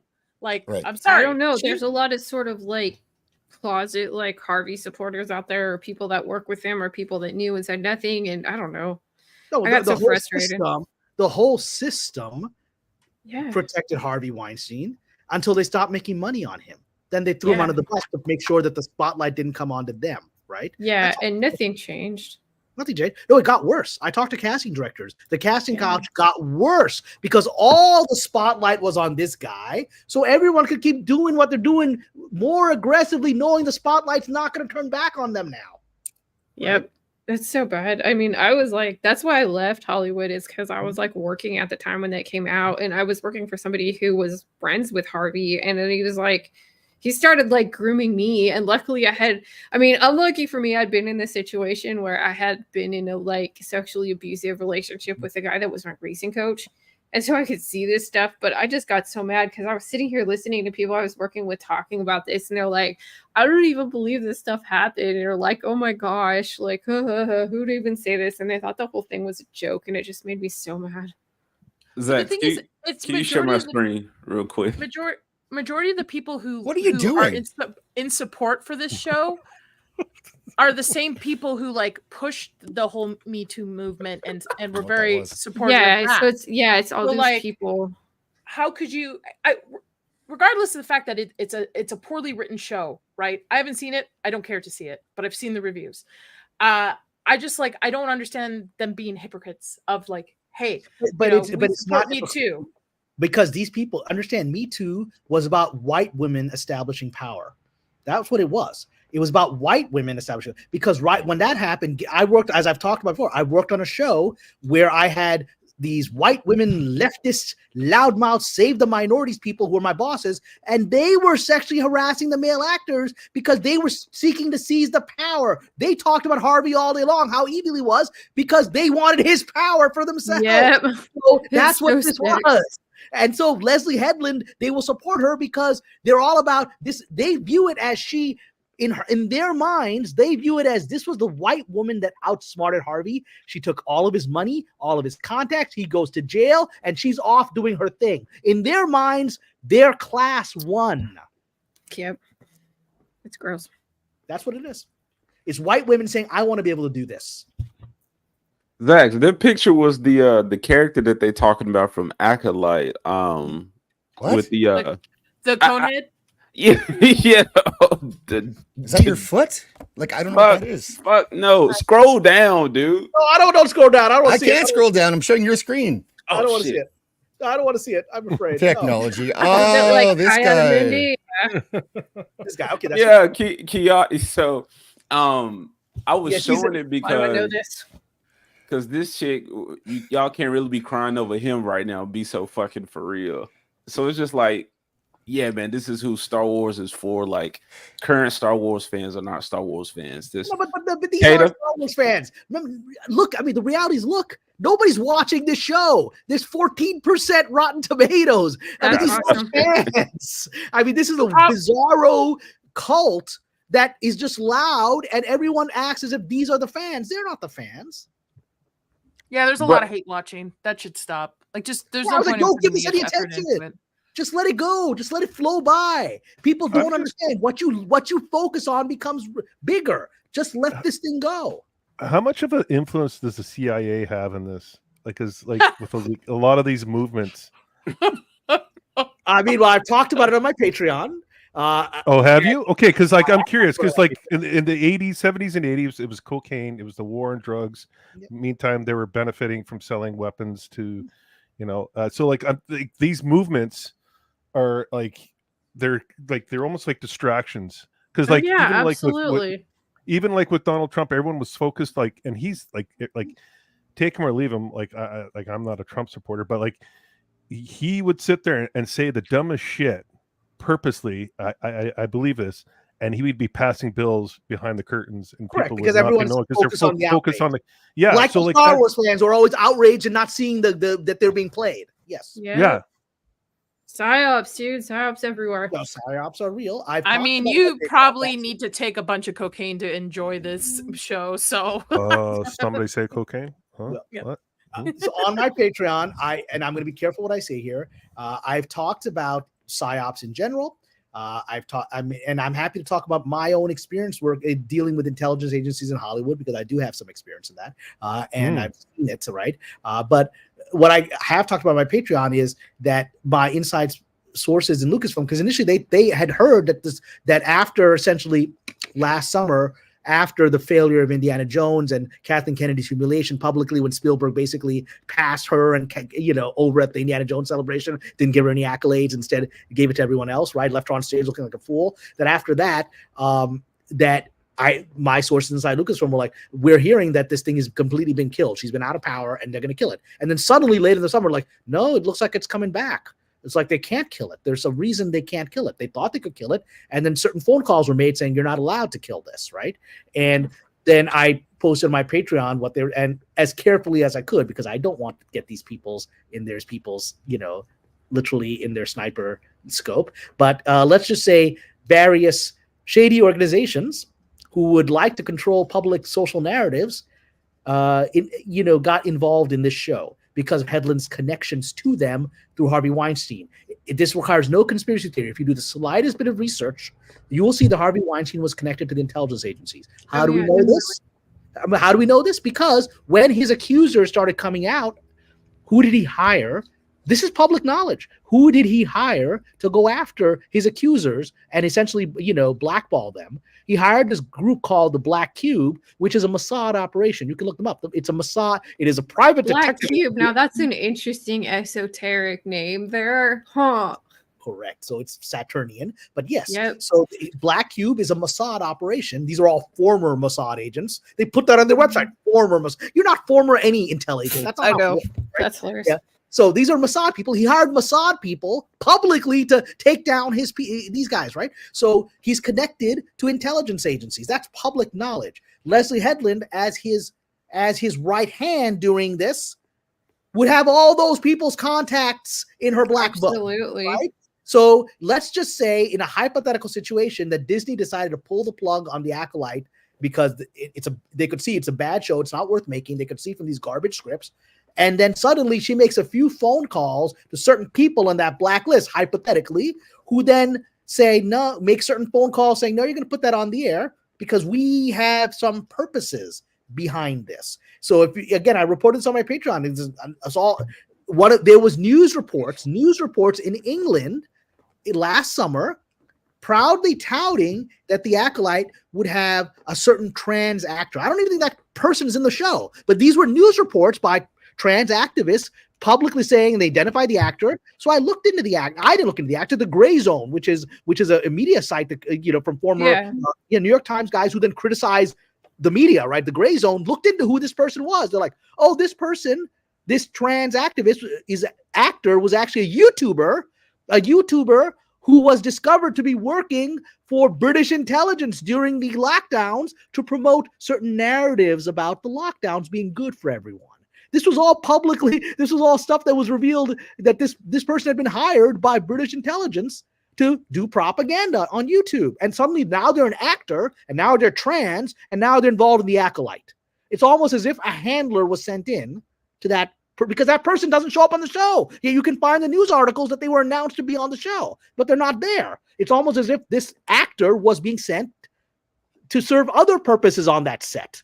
So this is an incredibly shady, scary group of people, and that's why this was put out. Because people might, me, I have critics who are like, Cameron's full of crap, don't know anything. People were like, well, didn't they, you said it wasn't coming out. I was like, yeah, I was told it wasn't coming out. And then later the server was told, guess what? That's changed because certain people got called, you're going to put this out. And Jon Favreau was told, you're going to put this out, so make a way to make this work. And he didn't want to make this work, but he had no choice. They have no choice in putting this out because someone powerful enough to make Bob Iger go, we need to put this out. And the only other thing I'm going to say for you all to connect the dots here is that Bob Iger was knighted. He became a knight of the British Empire the week that the Acolyte premiered. Almost as if it's weird. Almost as if it's a reward for playing along with certain things. And Does now that make him a lesbian knight? Welcome, Walton. What's going on? Hey guys, I'm a little sick. I'm sorry, Cameron. I didn't mean you were epically going off. Does that make him a lesbian knight? I'm just wondering. Like, is he a scissoring knight? We brought the Acolyte. I'm sure that's a genre in the adult industry that's probably more entertaining. I'm actually looking forward to the adult industry version of the Acolyte that's going to come out, the parody. That will be well written. It'll be better for sure. Let's have hotter actors. Yeah, I mean, if you're going to do lesbian witches, and you know the adult industry is going to do that properly. Walton, are you broadcasting from like a roasting pan? No, why? Is it bad? Yeah, it's pretty bad, dude. Oh, I'm sorry. I can understand you, but just so you know, yeah. That's it. So that's all I'm going to say about the Acolyte. You can, if you do any bit of research, you can see that there's something going on here that doesn't make any sense. None of the story makes any narrative makes any sense, and it's because this ain't about making a TV show. This ain't about making money on a TV show. This ain't about making a TV show that makes sense, that has any logic to it. It is about other things that go back to subliminal programming, that go back to ideas of influencing youth and culture in ways that various people inside of certain offices can then mold society in certain directions. Remember, Britain is also where Britain has the Tavistock Institute. Oh, you said it, the Tavistock Institute, and very recently got shut down, which is really interesting. Well, they don't get allegedly. They rebrand, right? But that's what happens. But for the Lady Balefire, why don't you tell people what the Tavistock Institute is? But they won't know what it is. I know what it is. Yeah, it's like a big, sort of like a think tank, like NGO, so non-governmental organization in the UK that's been really like instrumental in pushing like the trans agenda and stuff. And there've been like recently like a bunch of high-level lawsuits in the UK about parents talking about like like how their kids were targeted and stuff like that, and people who were detransitioned, and they wanted to know stuff like that. So, yeah, so they have been the ones that essentially, because for any of us who've been watching, at least the narrative around trans issues in the last 5 years has remarkably seemed to come out of nowhere, right? It seemed to just come out of nowhere and then dominated the conversation for a few years and then vanished again, right? So if you just look at the history of how that narrative suddenly became very global, or at least Western, it started with the Tavistock Institute, and it started in Britain. Britain, a lot of the issues that they were discussing about children transitioning and hormone stuff and all was all coming out of the Tavistock Institute. It was as if the Tavistock Institute had convinced powerful people in Britain that this was the new social thing they were going to do, and then from there it came across the ocean to the United States.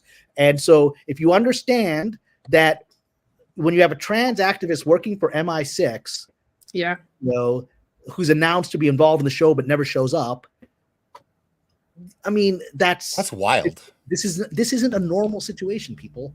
And a lot of my critics who mock me on YouTube do not understand what moronic situation they're walking into by talking about this. They don't even understand what they're like, oh, Cameron, blah, blah, blah. I was like, you moron sitting around there with zero experience in Hollywood talking about the Acolyte have no idea what forces you're dealing with. And you might learn the hard way.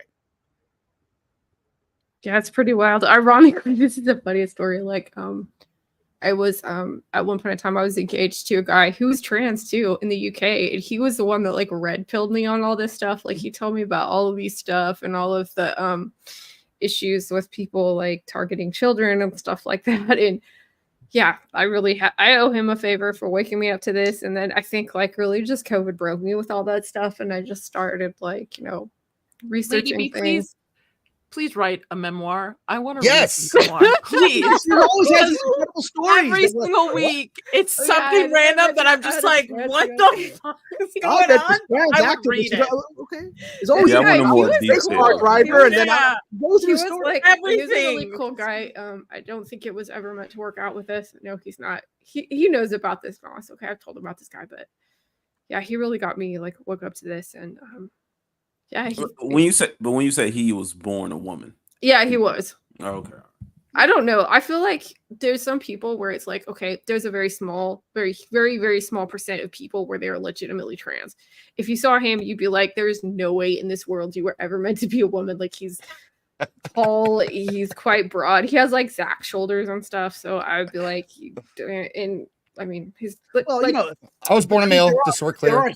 There are variations. Even, look, there are 0.02% of the population born hermaphrodite. Yeah, that's what he said all the time, and he had all these issues with like the health system in the UK. So it was interesting. And do I sound better? Yes, a little bit. Yeah. Okay, you're good, Walton. You're good. I married a good old Indiana boy who red pilled me. So because I know now I'm like working on red pilling. Yeah. So. Well, so like Cameron said, yeah, there's like 0.2% of the population that has gender dysphoria. There's always been people like that. But this LGBTQXRFV, this movement does not. It's so scary. It is. It is. And like my mothers are gay. They had a civil union. They did that back in the 2000s. Like gay rights was won. It was already won. This is about propaganda. It is about something else. Like my mothers do not support whatever this movement is. It's like majority of them don't. ISIS is not an Islamic group. If you look into ISIS, you're like, why did ISIS have all these trucks right, I know. Texas? Why do they have all these this car dealer in Texas is like, why are all my trucks now in ISIS? Like, so I just got a big order from like Langley, and suddenly all my trucks I'm watching TV, and all my trucks from Texas are in ISIS. I've known people that had like off-road vehicles that were like stolen and stuff, and then they saw them in those videos too. It's like weird. It's weird stuff. So I mean, these things. Remember, these guys use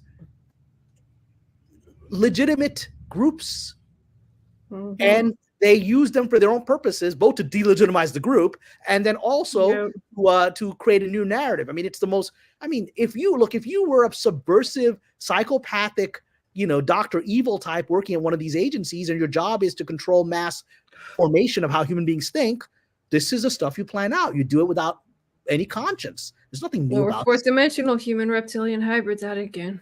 Well, that's the next one. That's another thing. That's when we're going to transition to talk about ghosts. We were supposed to talk about ghosts at some point. Yeah, right? I know. We were talking about ghosts. Speaking of which, I want to ask Zach something, because I was telling him how about I'm just having all this drama, like trying to get married and stuff like that. And Zach said that he got married in a haunted hotel, and I want to hear this story. Okay, this will transition us. This is good. Let's do it. Oh, yeah. Zach, can I ask real quick though? Yeah, man. Where'd the reptilian stuff come from? What reptilian stuff? Because Lady B and everybody talks about the reptilian. Are we going into the Anunnaki? Well, are we doing like ghosts that's or rabid. like Don't know. reptilian?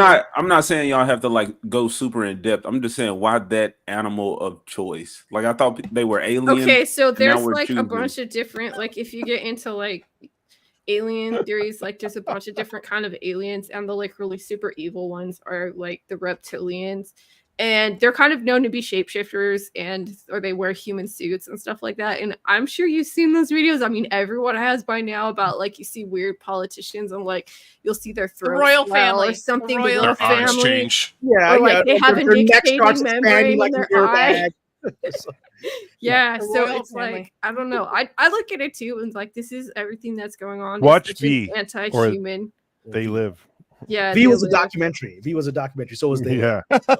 Yeah, you're not wrong. I don't think anymore. Yep. But you know, just look ancestrally answer. the concept of it's related to Balefire, but the idea of shape-shifting entities goes back millennia, cultures, like I said, from changelings. I'm from the Islamic tradition. We have the jinn. Often jinn are in the tradition. You talk about them taking reptilian form, right? The reason the reptilian concept is there because reptiles are some of the most they're dangerous, but they're also like we think about the reptile brain. The reptile brain doesn't have our level of cognition and emotion and empathy. It's just about basic instincts of survival, right? So there's no morality to it.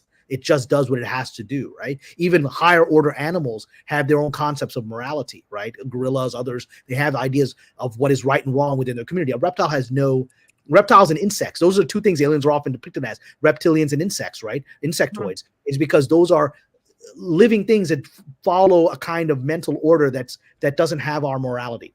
Okay, that's what I'm asking. How do we settle on reptiles specifically? But then Satan depicted as a snake and whatnot. So okay, I don't know. I don't know why. It's like some people have had like experiences, and I haven't. Thank God, I don't want to meet them. And they actually I met an actual reptile. Yeah, so it's like it is what it is. Yeah, I met okay. All right, my bad, Zax. No, it's an important thing. It's an important idea. It's an important idea, but we're gonna not maybe we won't take it all the way to reptiles. So we're just gonna stay in the mid level of ghosts. We're gonna say ghosts. Ghosts are cool. Okay. Ooh, tell us about your haunted wedding. Haunted wedding. Well, Haunted wedding. Before we go that, I will say I do have a story. My sister went to go see a psychic, so I do have a story for that. So all right. Well, so haunted wedding, then psychic. Yeah, we have a locally famous haunted hotel here, and it's actually it's a beautiful hotel. It's one of the oldest ones. Fort Gerry? Yeah, of course, yeah. So Jay also lives in the same place I do, and so he knows all about this place. And so they do ghost tours there. It's apparently haunted, and this is it's been around for. Here's an old photo of it. This is from when I got married in 1905 or whatever. No. Was not there in his mortal form. Yeah, but I locked him up, so he can't get out anymore. It's but it's very it's a beautiful place inside. It's where we got married was in the basement actually, and it was at one point apparently it was a speakeasy or our Canadian's version of that, and there's actually tunnels leading to this hotel and then to the another. It's like a private club, but it's in a downtown, very large building. It's called the Manitoba Club, and there's tunnels from there to the train station, and then to the Hotel Fort Garry, so people could move around without anyone seeing them, and they could bring their girls in or whatever was the rumor, because Al Capone used Winnipeg a little bit, not as much as he used a place in Saskatchewan, but he was apparently here for a while hiding out, and I never saw him, so I can't say for sure. It was more of the Jewish mafia leader. What's his name there? Siegel? Bugsy Siegel? Not Bugsy. It was before Bugsy and the guys took over. Mm-hmm. He was the bigwig. Name is escaping me, but yeah, there was a lot of mafia because of the prohibition. They were smuggling because we have a big brewery and a rum distiller up north of Winnipeg that produced a lot of the alcohol that would be crossing the border at that time. Yeah, I mean it's amazing to me that people did not realize that attempting to I don't drink at all, but attempting to end a popular practice like that legally nationwide would not lead to widespread organized crime. I mean, bizarro to me. Again, Like, how do you not think that would happen? Or maybe that's what they wanted to happen. Well, that goes down to do they you know, it certainly allows a monopoly for people like Capone, right? So if you were Capone, you'd push for that legislation, wouldn't you? Right? Rothstein. Okay. Yeah. Okay. Yeah. Oh, that's interesting because I didn't think you guys had such mafias out in Canada. I thought it was like the crazy stories of the Hells Angels. I've heard those. Is it all about maple syrup? I've heard about the maple syrup mafia. Is that what it is? Is it a maple syrup mafia? Oh yeah, that's like crazy. We don't have maple syrup here, I don't think. Like so much. No, but that's in Quebec. Do you even have trees in there? Do we even have trees? I don't know. Like Manitoba is like kind of the it's the Midwest, man. It's like out we here. got trees. We got trees in the prairies still. Okay. But yeah, so this hotel, there's reportedly 2 of the rooms are haunted. Room 202 is the most famous one that I'll bring up here if I can. But it's actually Jay. I'll get the stuff ready if you don't mind talking about the history of this hotel. You probably know it.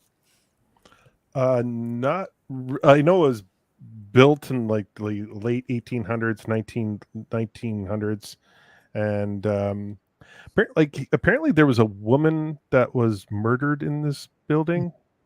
I can't remember. I'm not at the Fort Garry Hotel. I'm not being more than one, but there was one that was like a brutal murder, and her people say I can't remember what floor it is, but they can see her body or her spirit go down the hallway on one of the floors.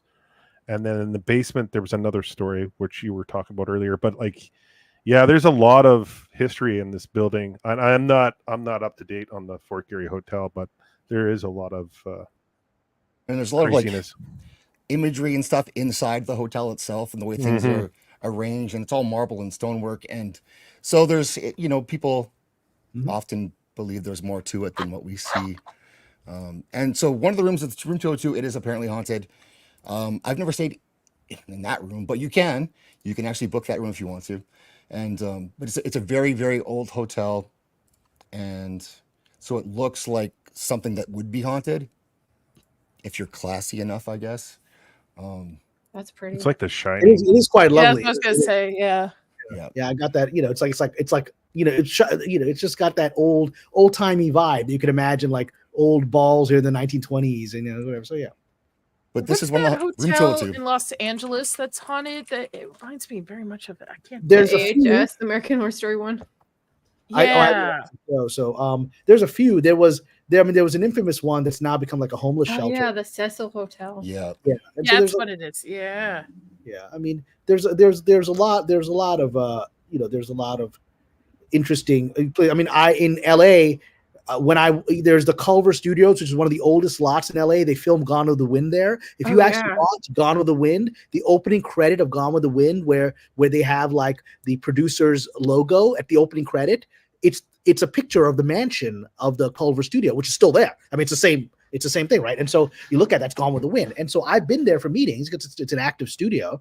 And I remember the very first time I went to the Culver Studio, I walk in, and I don't claim to be a sensitive on any level, right? But I walk in, and I'm like, whoa!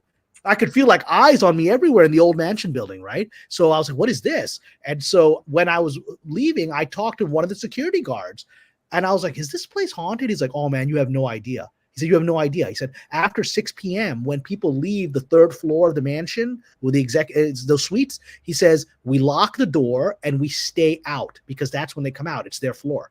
And, we don't bother them up there, right? I mean, he's like, you hear all the furniture moving, you hear all the stuff. It's just like, we leave them alone. So I love it. This hotel is beautiful. So that's my haunted story. So, did you see anything? Did you have an experience? Yeah, come on. Did you see ghosts go to your wedding? I wish I could say that, but I did stay the night there, and I didn't sleep. So it was my wedding night. But we don't have to get into that. Preserve some dignity, brother. Don't talk about your wedding. But even if I tried to sleep, I can understand why people would. It very well could be haunted, but why you'd think that, because everything there, it's such an old building that the walls are like paper thin, as much as it looks like it's so solid. You can hear everything. in that building. So yeah, it's well, I mean, yeah, and that could lead to misunderstanding. I mean, Sure. while I believe these things, there's certainly human misunderstandings, and a lot of like knocks and things can just be the next door or whatever because of the poor, sound containment. But I'm thinking of the haunted place that I did not sleep in, even though I paid a lot to get the room, was the Lizzie Borden house. So just before the pandemic, Lizzie Borden was, accused of killing her father and her stepmother in a brutal axe murder, and she was acquitted, and it was never solved. And there are people believe to this day that she did it. There are people believe to this day that she was, framed. I mean, I think she probably did it, but I'm not. She might have done it under a possessed state. I don't know. But I stayed in the room where her stepmother was murdered. And what they've done is they basically turned it into a bed and breakfast, and they've restored all the old furniture. So if you look at photos from the crime scene, this is exactly what it looked like. I mean, they brought back at least replicas of the old furniture. And you're sitting there, you're looking at it, you're like, this is exactly what it looks like from the photos, the crime scene photos of the Lizzie Borden murder. And, they actually have a photo in the room of the poor woman with her head bashed in, right next to the bed that you're sleeping in. And there's a photo of the bed. And you're like, and, you see the original fireplace. It's all the same, right? And so I stayed there. And it was empty for whatever reason. When I stayed there was nobody there. So I had the whole house to myself, right? And I was like, I paid a lot of money, and then I couldn't go to sleep because I was like, dude, this woman was killed right next to where I'm sleeping. And I've seen the photos of it. And the photos of it are hanging in the room, right? So I'm like, I can't actually go to sleep. And I couldn't sleep all night. Photos of what? They're photos, the crime scene photos. These were the first crime scene photos in really? American history, where the bodies were found and they had they took pictures of it and stuff. They had pictures of her head bashed in, blood everywhere on the ground next to the bed that you're sleeping in. These were crime scene. These were the first crime scene photos in America. The first crime scene photos in England were Jack the Ripper, and then this happens a few years later. Yeah, but this is, you look at them, you look at the original photos, you're like, it's literally gory photos in the room that you're in, and the room looks exactly the same. I'm going to pull up one here that you had brought up to me before, Cameron. It's the Mount Washington Hotel. Yeah, that was you said you studied that one a little bit. I've been there many times. Have any of you been to the Mount Washington? Do you know it? I know my parents have been there. It sounds really cool. Yeah, it's in Bretton Woods, New Hampshire. Yeah. It's beautiful. I go there every year. Bretton Woods. That's horrible. Oh, tell me why it's horrible. What do you know about Bretton Woods? Bretton Woods. What's the Bretton Woods treaty thing that they made? It wasn't the post World War II thing. Well, Bretton it had Woods to do with baking and stuff.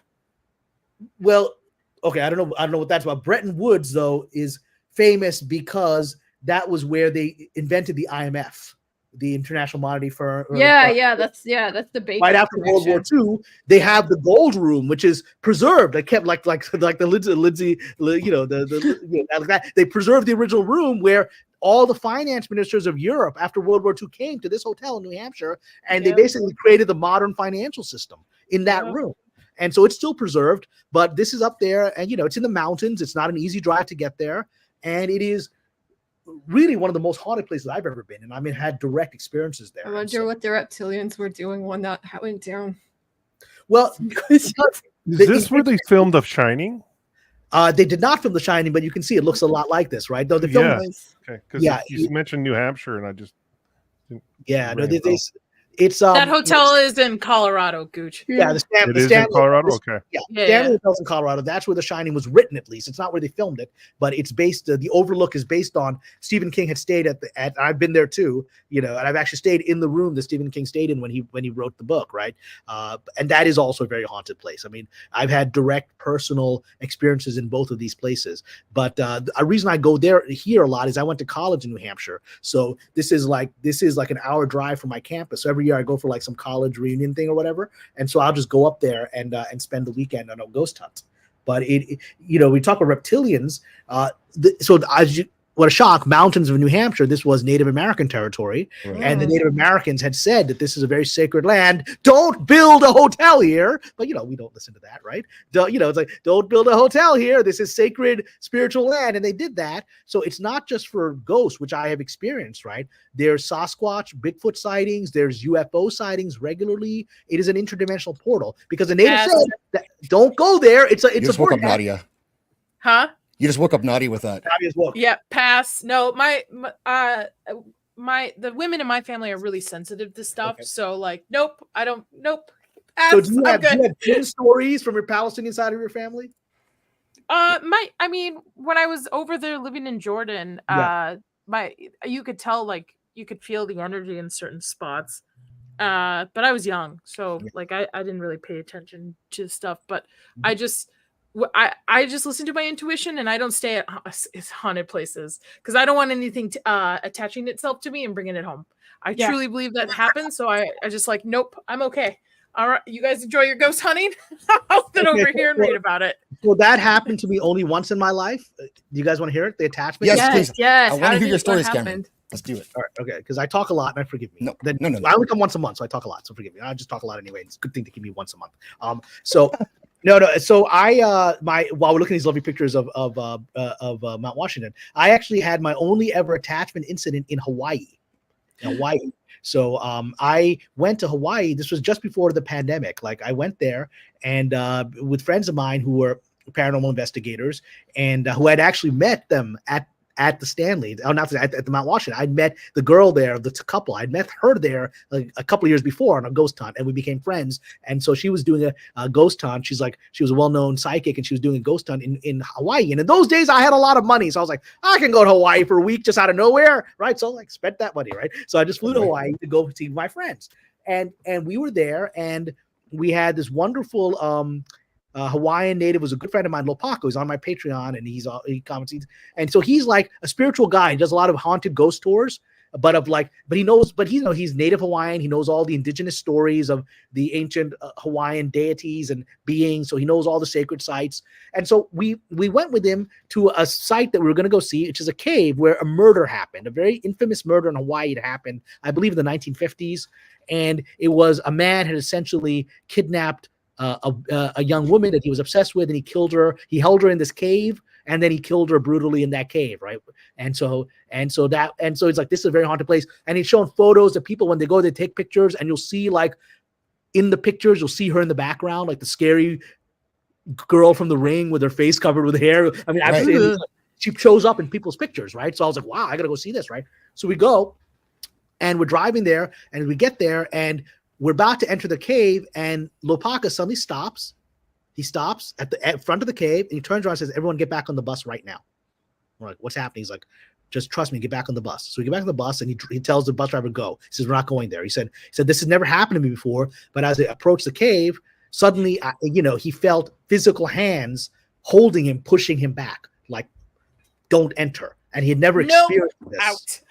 Now, that was his thing. He's like, he's a traditional Hawaiian native, studied the kahuna tradition. He's like, when you get that, get out. You follow it, right? So he said, don't go in.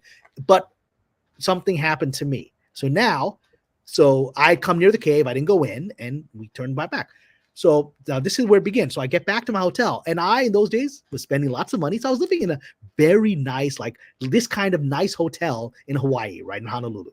And so it's like a nice 5-star hotel, expensive. I come in. I'm sorry, it was disappointing. Didn't do our cave search. So I come in and I go to my bathroom, the restroom of my very nice hotel suite, and I freeze. I open the door. The toilet is gone. It's gone. As in, there's a hole in the ground. The toilet is gone. There's a hole in the ground revealing the interior plumbing of the hotel, and the physical toilet is gone. So I'm like, what the? I was like, I've never experienced this. So I call the front desk. I'm like, excuse me, where's my toilet? It was there when I left earlier today. Where is it?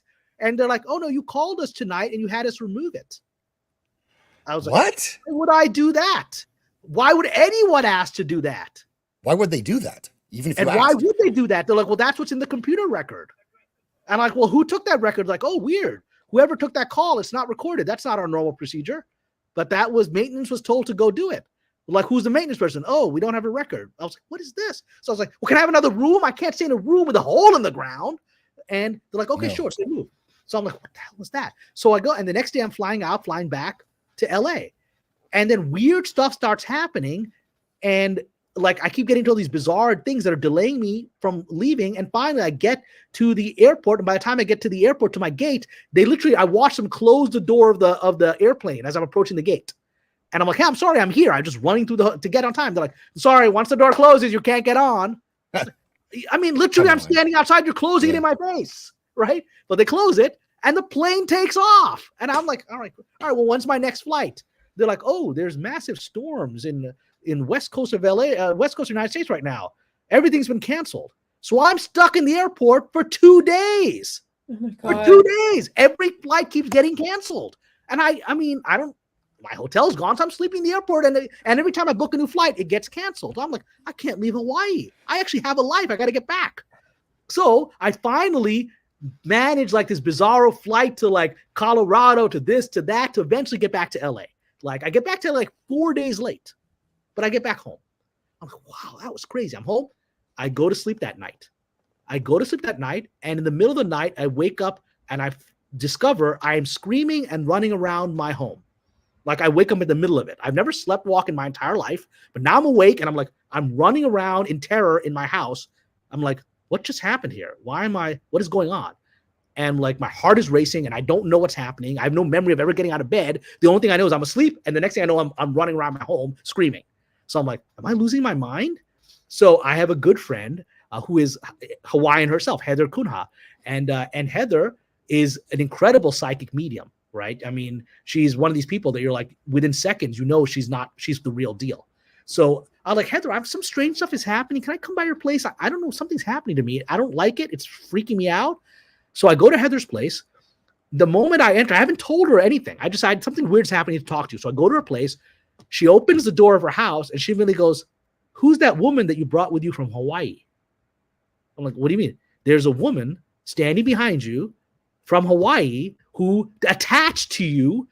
And I was like, what is going on here? She's like, get inside here. And then we discover it's the woman. She talks to this. She's literally talking to someone I can't see. And she talks to this entity and she says, woman was killed in a site that you went to. I was like, oh, the cave? So this was the ghost of the woman that had been killed in that cave that I was going to go see. And she's like, and there's another person, her killer is attached to her and he's come with you.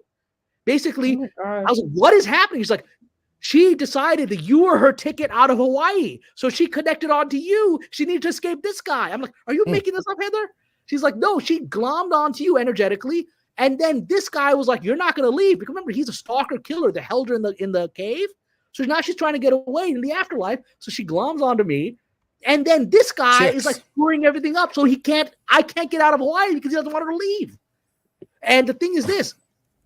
And she tells me this guy, and she's like, this guy, when you went, he said she's showing that he in the cave, he like stays in this black hole, this sort of dark black, pond, the pool inside the cave is where he is. And so he recreated that. I was like, what do you mean recreated that? And that was what happened. When I went to the hotel, he had influenced them to remove my toilet. So he had his little black hole again. And he was staying in the black hole. And he's like, when you actually managed to get out of the country, then he was going to not leave you alone until you sent her back. I was like, what? I got to go back to Hawaii? I can't afford that. I just get Hawaii. And so she literally does this ritual to tell this woman, I'm sorry, you're going to have to find some other way to get this guy off of your back, but you can't be on Cameron's back. And so she releases these two and they go back to Hawaii where she's trapped. And I'm like, what the hell just happened here? So that's my story. So you wrote for Twilight Zone, though. That's crazy. Right? Correct? I did write for Twilight Zone. That was my first so if you're going to make this into an episode, the key would be that when the airplane is taxiing away, you look and you can see your seat and there's a toilet in it. Well, I mean, the scary part is there'll be a hole in the airplane. Wow. Right? So, but I mean, that's never happened to me. I pray to God it never happens again. But I mean, it was the most bizarre thing. And Heather was like, yeah. And she was I hadn't told Heather any of this. She's like, yeah, there's a woman in the cave and he killed her. And now you're stuck with both of them. I'm like, I don't want to be stuck with either of them. Get them out of my life. That's crazy. That's wild. Yeah, that's my story. That's. So everyone's silent now because everyone's like, how do you process that? I don't know. I've never learned. I don't know. I hope I never have an experience like that. But Lady B, you have experiences, right? I've had some experiences. Like there's just they haven't been really like scary, negative like that. And I don't know. Like I did like one time I went to like Bodhi and this was with my trans ex too. and he was a photographer, and I was also in film school, and I had a DSLR for the first time, and we're like, oh, it's a really cool, like, Bodie's a ghost town, right? Up by Mammoth, California, and it's a really cool place. And so it's a broad daylight too. So we just started taking pictures everywhere, and we came up to this house, and we didn't like talk to each other beforehand that we were going to go take this picture. And it had some cool thing, and it had like one of those big skeleton keyholes on the door, but it was really big, so you had a really cool shot of inside of the house of it, and you could see like a rocking chair. And I took a picture through the door hole, the keyhole, and so did he. And then like when we were looking at our pictures afterwards, there was like a shadow figure sitting in the chair, and we both caught it. And we're just like, where would this even come from? Because it was daytime. Well, was it solid, or was it just an outline? It was like an outline. It was like a light gray. It looked like a very light shadow, like sitting in the chair. And we both caught this. Like we didn't say, oh, we're gonna take a picture of this. And it was like, oh my God, there's like a shadow figure there. It was pretty cool. Like it wasn't a bad experience. This is the place you're talking about? Yeah. It was actually like that is what you'd see if you were on the street where that house was. Wow. Yeah, cool. Podie's a really kind of a creepy place. Like, I gotta say though, I've been to Hawaii before a whole bunch of times as a kid, and the longest time I was there was in high school, and we were there for almost a month. And Nice. Hawaii was like one of the weirdest places I've ever been to. Like, I got the beach was really cool, and I liked it because the ocean and stuff like that. And but you felt something was off? It was just weird. There was just a very, very, very strange energy there. Like the jungle was really weird. I felt very uncomfortable like anytime I was not around like other people and stuff and wasn't at the beach. It was just this very unsettling thing. Like it always seemed like it was really super quiet and there just wasn't anything there. I was on Kauai too, so yeah, so as you guys know, I'm a Sufi, and Sufis are Islamic mystics, and Nadia. So my Sufi teachers are actually in Jerusalem, and I've been there they've been there since like the Crusades. They've been there since the 11th century. Right? I've been there. Yeah. Yeah. So the head of my Sufi order, who passed on just a few years ago, but he was the head of the Al-Aqsa Mosque, very powerful Sufi, beloved worldwide, and he was somebody who had the power to battle spiritual forces, negative forces, jinn, and things like that. But he recounted that the one place where even all of his incredible Sufi training, that's lineage going back over 1,000 years, that he was not able to control or restrain the spiritual forces, was in Hawaii. He said the entities in Hawaii were so powerful, and they were linked to the energy of the volcano, that literally he couldn't control them or put them down if they tried to attack anyone. Right. And so he said, this is their land, this is their territory, and they're very dangerous and mercurial and possessive. And so you just don't mess with them. If this top Sufi master who's used to doing exorcism and things was like, no, Hawaii is a place where it's got its rules. Well, I feel rather vindicated, because I was just like, I'm tripping out because I was in high school. I wasn't into this stuff at all. But it was one of the strangest places I ever felt like. I felt like an extreme sense of like, I should not be here. I don't belong here. And then the sense of life was just really weird there. It didn't feel like the energy was really, really different there. What's up, Gooch? No, I was just going to say, like, the one person that loves hearing all these stories, and we keep talking about Hawaii. Yeah. Who's in Hawaii right now? Right. I was thinking that too. I didn't know if I should say it or not. Who's in Hawaii right now? Oh yeah, Kayla's in Hawaii. Oh shit. That's why she's not here. We'll have to ask her on her Hawaii experience. She is the one that just lives for this stuff, and she's all about. You met her, Cam, last time. She was on last week or 2 weeks ago. Yeah, and it's weird that we're talking about Hawaii nonstop because she just landed on Monday evening. So wow, there you go. Well, there's no coincidence, and now we've got the Stanley Hotel on screen. Yeah, I've been to many times. So this was the first ghost hunt I ever did. Was Stanley Hotel, and so this is like a hotel in Estes, Colorado.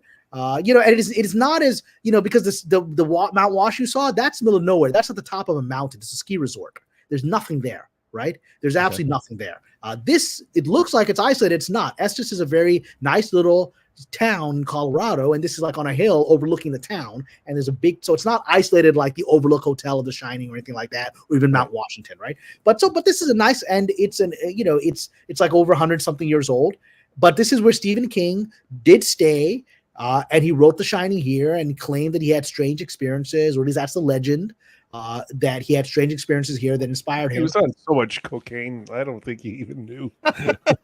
Probably not just cocaine either. Yeah, he a lot of enhancement for his exploration. Yeah.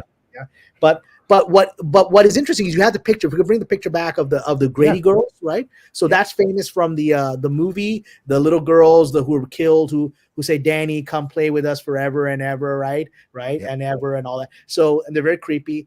But that part of it, I believe the Grady girls were in the book as well. So that part of it is really deeply linked to the Stanley Hotel lore, because it is a place that seems to be haunted a lot by children. And I've experienced this directly. That's how I got addicted to ghost hunting, is when I went on my very first paranormal thing, and I experienced this. So in the basement of the very basement of the Stanley, which is built in the hillside, the basement actually, it's literally built into the mountain or hill or whatever it is. And one large section wall of the basement is the quartz wall of the mountain, right? It just dead ends on that, right? There's no, and so it's like built into it. And the strange experience that I had, is that if you call out like, "Hello, how are you?" You start talking. We'll hear Sammy Dupe's story. If you start talking, especially if you try to reach out to children, you will hear audible children's voices replying to you, not on your tape recorder, in your ear. You will hear it. And I experienced that, like a little girl's voice.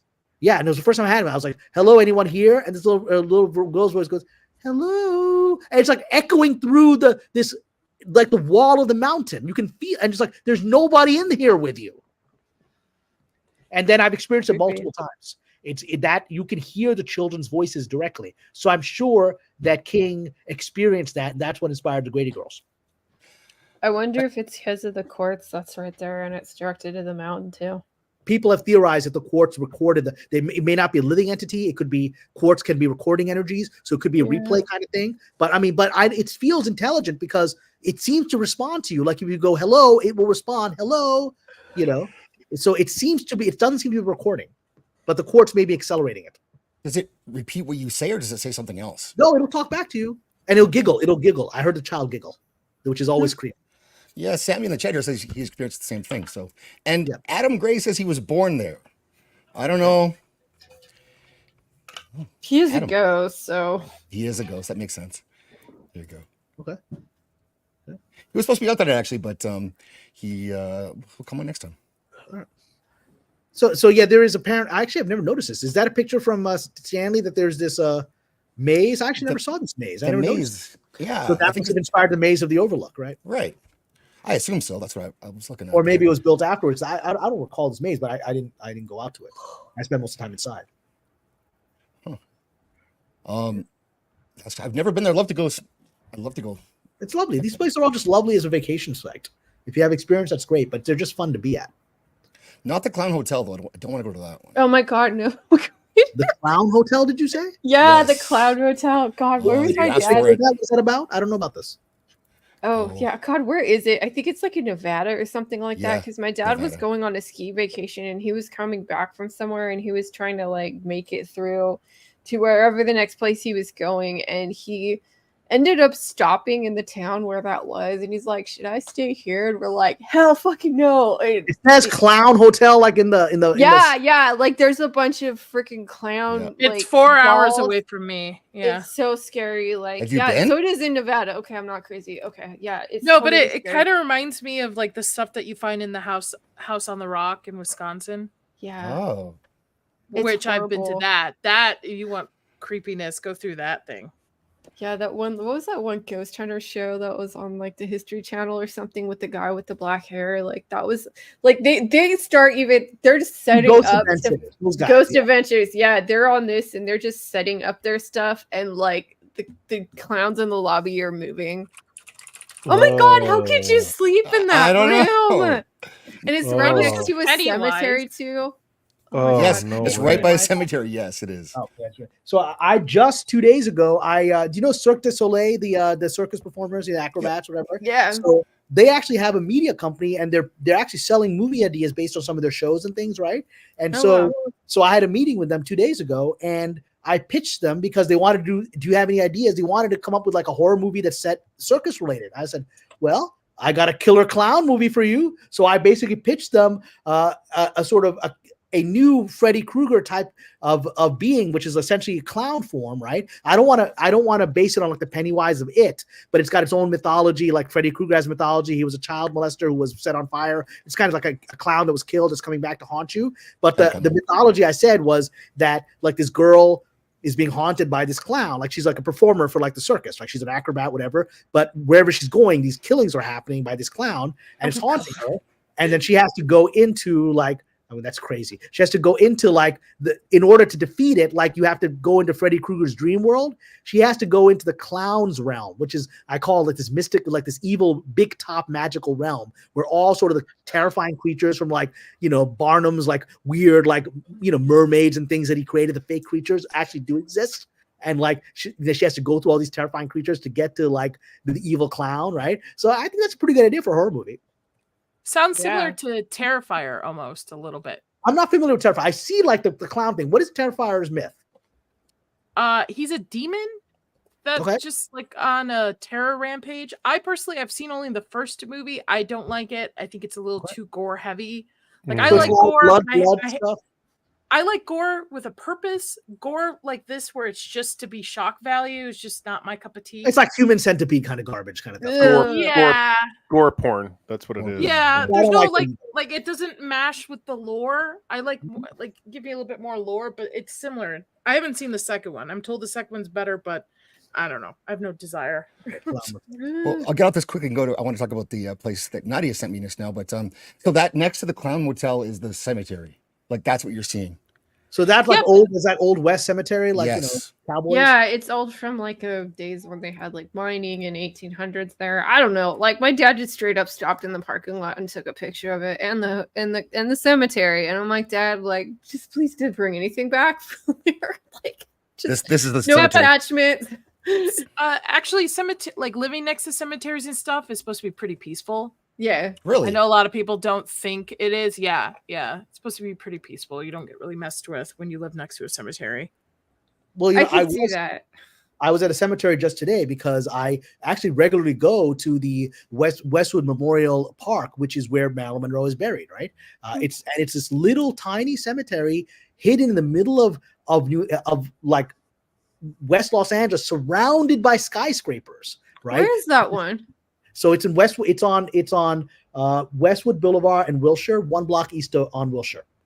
It's where, and so it's hidden behind. Like no one knows it's there. It's like this, surrounded by skyscrapers. Like Showtime. When I worked at Showtime, that's where the Showtime offices were. And so, and I didn't realize Marilyn Monroe is right next door. And so, but that's where she's buried in this little, because they didn't want to bury her there where all the Hollywood famous people were, because they felt like she had been betrayed by Hollywood, that Hollywood had killed her. And so she was buried in this very private cemetery that has now become like where famous people now get buried. Like Natalie Wood is buried there and Farrah Fawcett is buried there, right? But nobody was buried there except just like normal people until Marilyn was buried there. So I went there sort of like to honor, going back to... They never found the body of Natalie Wood though. Oh yeah, didn't she die in a plane? No, they found her body because she drowned. She drowned. Yeah. Okay. She drowned, but no, I was not pushed. Well, there's a lot of questions about that, but I read that she was buried in her wedding dress, so I'm sure they have her body. But I was there earlier, and it's a very, very peaceful place. Like it doesn't have a creepy, scary vibe at all. Well, speaking of so let's go to creepy. So Nadia, I want to hear about this place, the House on the Rock. So it's in Wisconsin. It's really complex. It was built by designer Alex Jordan Jr. It's his house that they built almost into a rock, like into a cave side. And each room that you walk through is just collections of weird stuff. So they have a room just full of like old cars.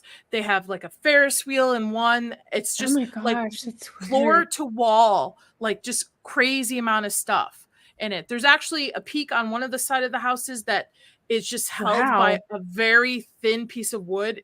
Like you're hundreds of feet up in the air being held by, like, if you go all the way down to this peak in this hallway, you're just held by like, they only allow like 1 or 2 people at a time. It's like a plank or something. Like it's like a plank of wood and you're hanging over a precipice. Yeah, it's just holding. I'm not doing that. I'm not doing that. Yeah. And it's just, and it's like certain rooms are like carpet floor to ceiling, and it's just weird. And if you have seen American Gods, the second season of American Gods, the first episode takes place here because it's a crucial part in the book too. Yes, that's where. Is this that place? Yeah. Yeah. Okay. I sent you a couple pictures of the Ferris wheel too. Did you? That's in it. That's really creepy. Yeah. I don't, and there's like a huge whale too, like a whale skeleton that's in there. Whale? Yeah, it's really weird. Let me see if I can find a picture of it. How weird. I remember just this like, all now. Like you can get lost in this deep place. Wisconsin lore here. Yeah. Just sent you another one too. Okay. Thank you. Whoa, that stuff on the ceiling is really Oh my creepy. God. What is this? Yeah, and they even have like what a Is that lot a of people whale? call like That's a big whale. It's terrifying. And there's like the mouth of hell in this. I can send another picture to. I mean, you can see how big that whale is. You can see the human beings next to it. It's crazy. Mm-hmm. Is that a blue whale? That is huge. And here's one last picture I have of the peak that you get to look out of. And like, I'm not kidding you, there's no structure really holding you. This guy just designed this place so uniquely. Like, I recommend anybody in Illinois, Wisconsin area, if you have the time, to go actually check this place out. What city is that in? Or around? It's right over the border, so it's not that far. Border of what? Illinois and Wisconsin. Oh, okay. Like cool. probably about 3 hours into the from Chicago. Yeah, it's a lot of fun. It's really cool. They have the largest collection of Santa Claus figures. Oh my God, that's terrifying. The carousel in House of Rock features 269 carousel animals, 182 chandeliers, over 2,000 lights, hundreds of mannequin angels hanging from the ceiling. Oh my God, and and that sounds terrifying. I hate like dolls and mannequins. Like, huge collection of automatic music machines when you walk into this room. Wow. They just turn on whatever. Okay. It's so weird, but it's so cool to go through. Oh, here's okay. Found the outside of that peak you were showing. Yeah. The plank or whatever you're going to call it. I don't know. You got a picture? Yeah. See if I can find a outside side. Oh, here you go. Here we go. Is that the infinity room there? Is that what it is on the outside? I got an outside view of it. That's pretty. Oh yeah, that's it. That's it. Sorry, I was. So you stand on that thing. You stand on that thing all the way to the peak, and there's only one little piece of like wood holding that thing up. No, homie's not playing that. I'm sorry, I'm not doing that. I don't know. And there's like tons of artwork. Wow, and yeah. stuff. Yeah. I would do it. Yeah. Yeah. Gooch? Yeah. But there's like I have I a don't. room I just of don't have fear for that stuff. most collected dolls, like porcelain Ew, dolls. God, I hate houses. Yeah. That. No, thank you. No dolls though. Oh, this is actually No. kind of close to where I live. Yeah. Wow. Well, I highly recommend if you have time to go, Lady B. Whoa. Like, it's worth it. It's worth. And they have a really cool garden outside. You could spend at least Oh, the 4 garden hours is very in this. cool. This looks cool Yeah. too. Oh, yeah. They have like a town in it. In the too. house?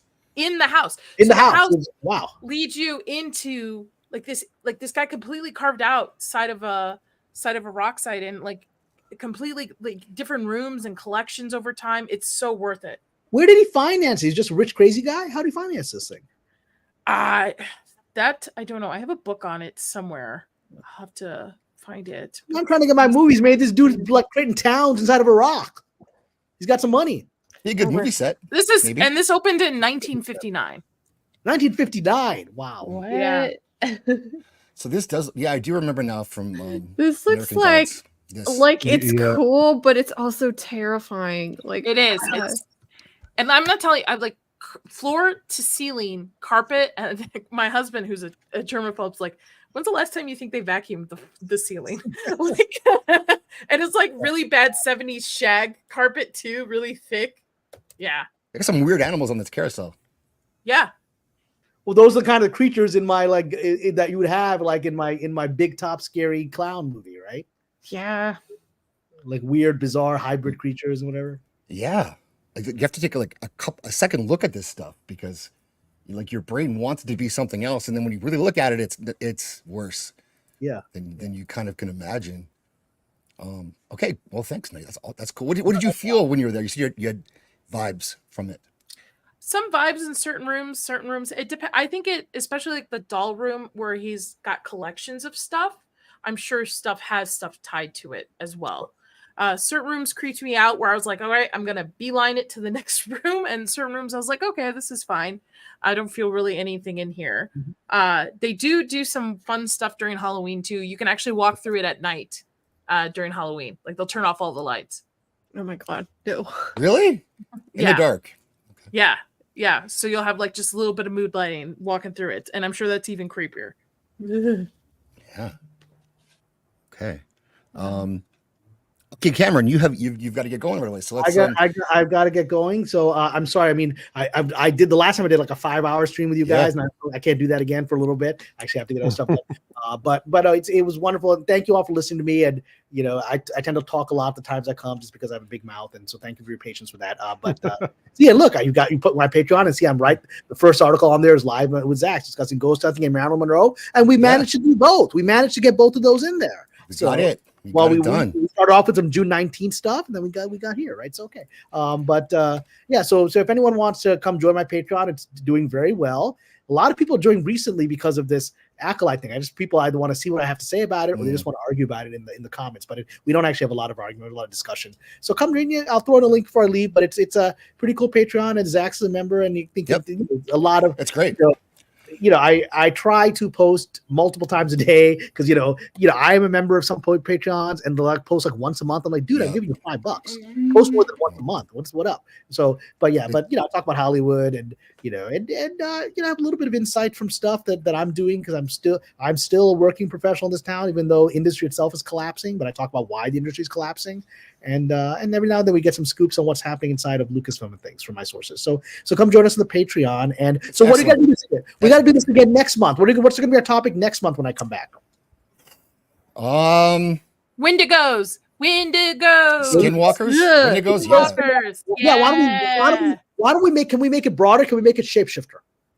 Yes. Yeah. Changeling, all of it. Yes. Allows Wendigo, Skinwalker, and Jinn, and a few other things, right? Yeah, let's do that. I recently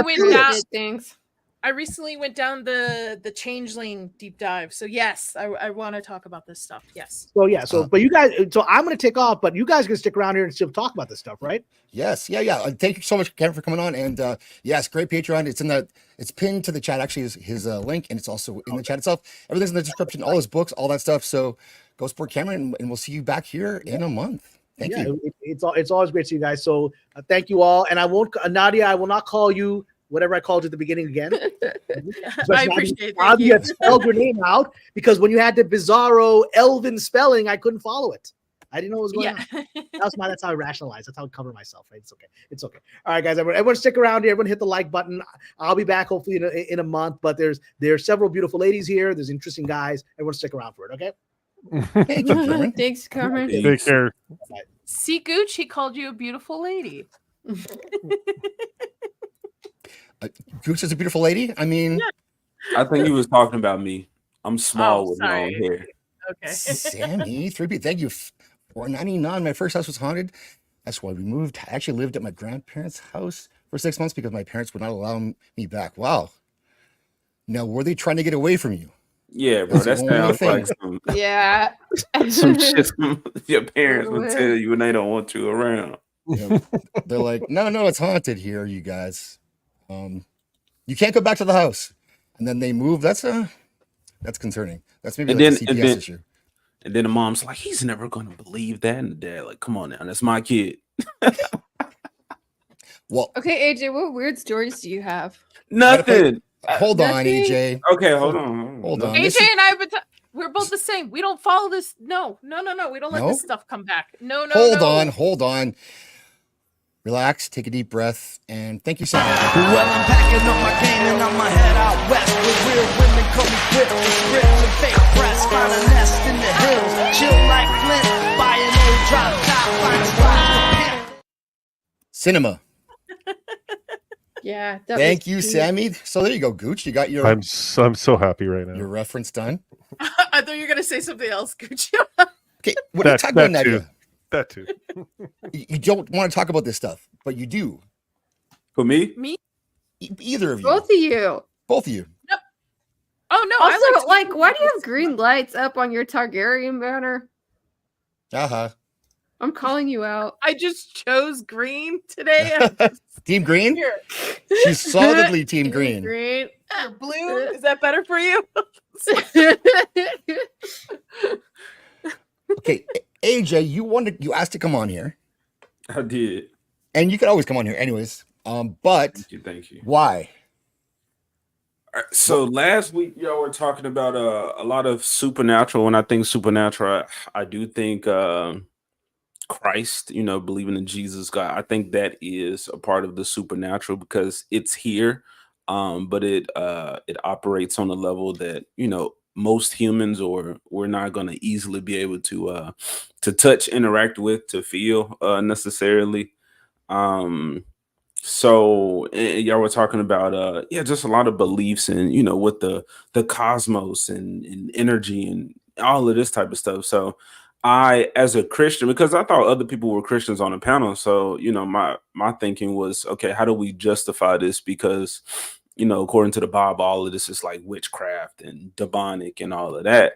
And I, with my werewolf stuff, I have my own justifications of why I believe in it, why I refer to myself that way. And so I wanted to hear, some more of that. And then y'all start talking about all this shit. And I got to get a dog in here with me, man, because I'm feeling weird now. So. You just got it. Is that like a companion animal or like a date? I don't know. A date? These are my children. Stop it. Is it really your dog? It could be a skinwalker. Could be. She need to change then. And well, yeah, I only got one female. The other one's a puppy. So if she changes, it's a kid. So we're not doing that. Don't make it weird, AJ. She too dumb. She's not. Have you ever had any experiences with like Christ energy or like kind of interesting, like what would be deemed supernatural? No, nothing besides being in church and people getting the Holy Ghost and all that type of. Thank you, Zach. So, you're welcome, AJ. That's nice. Did you draw that? No. I've seen this image forever though. Give me one you drew. Send me one. Yeah, you've done these. I actually don't. I actually don't draw werewolves.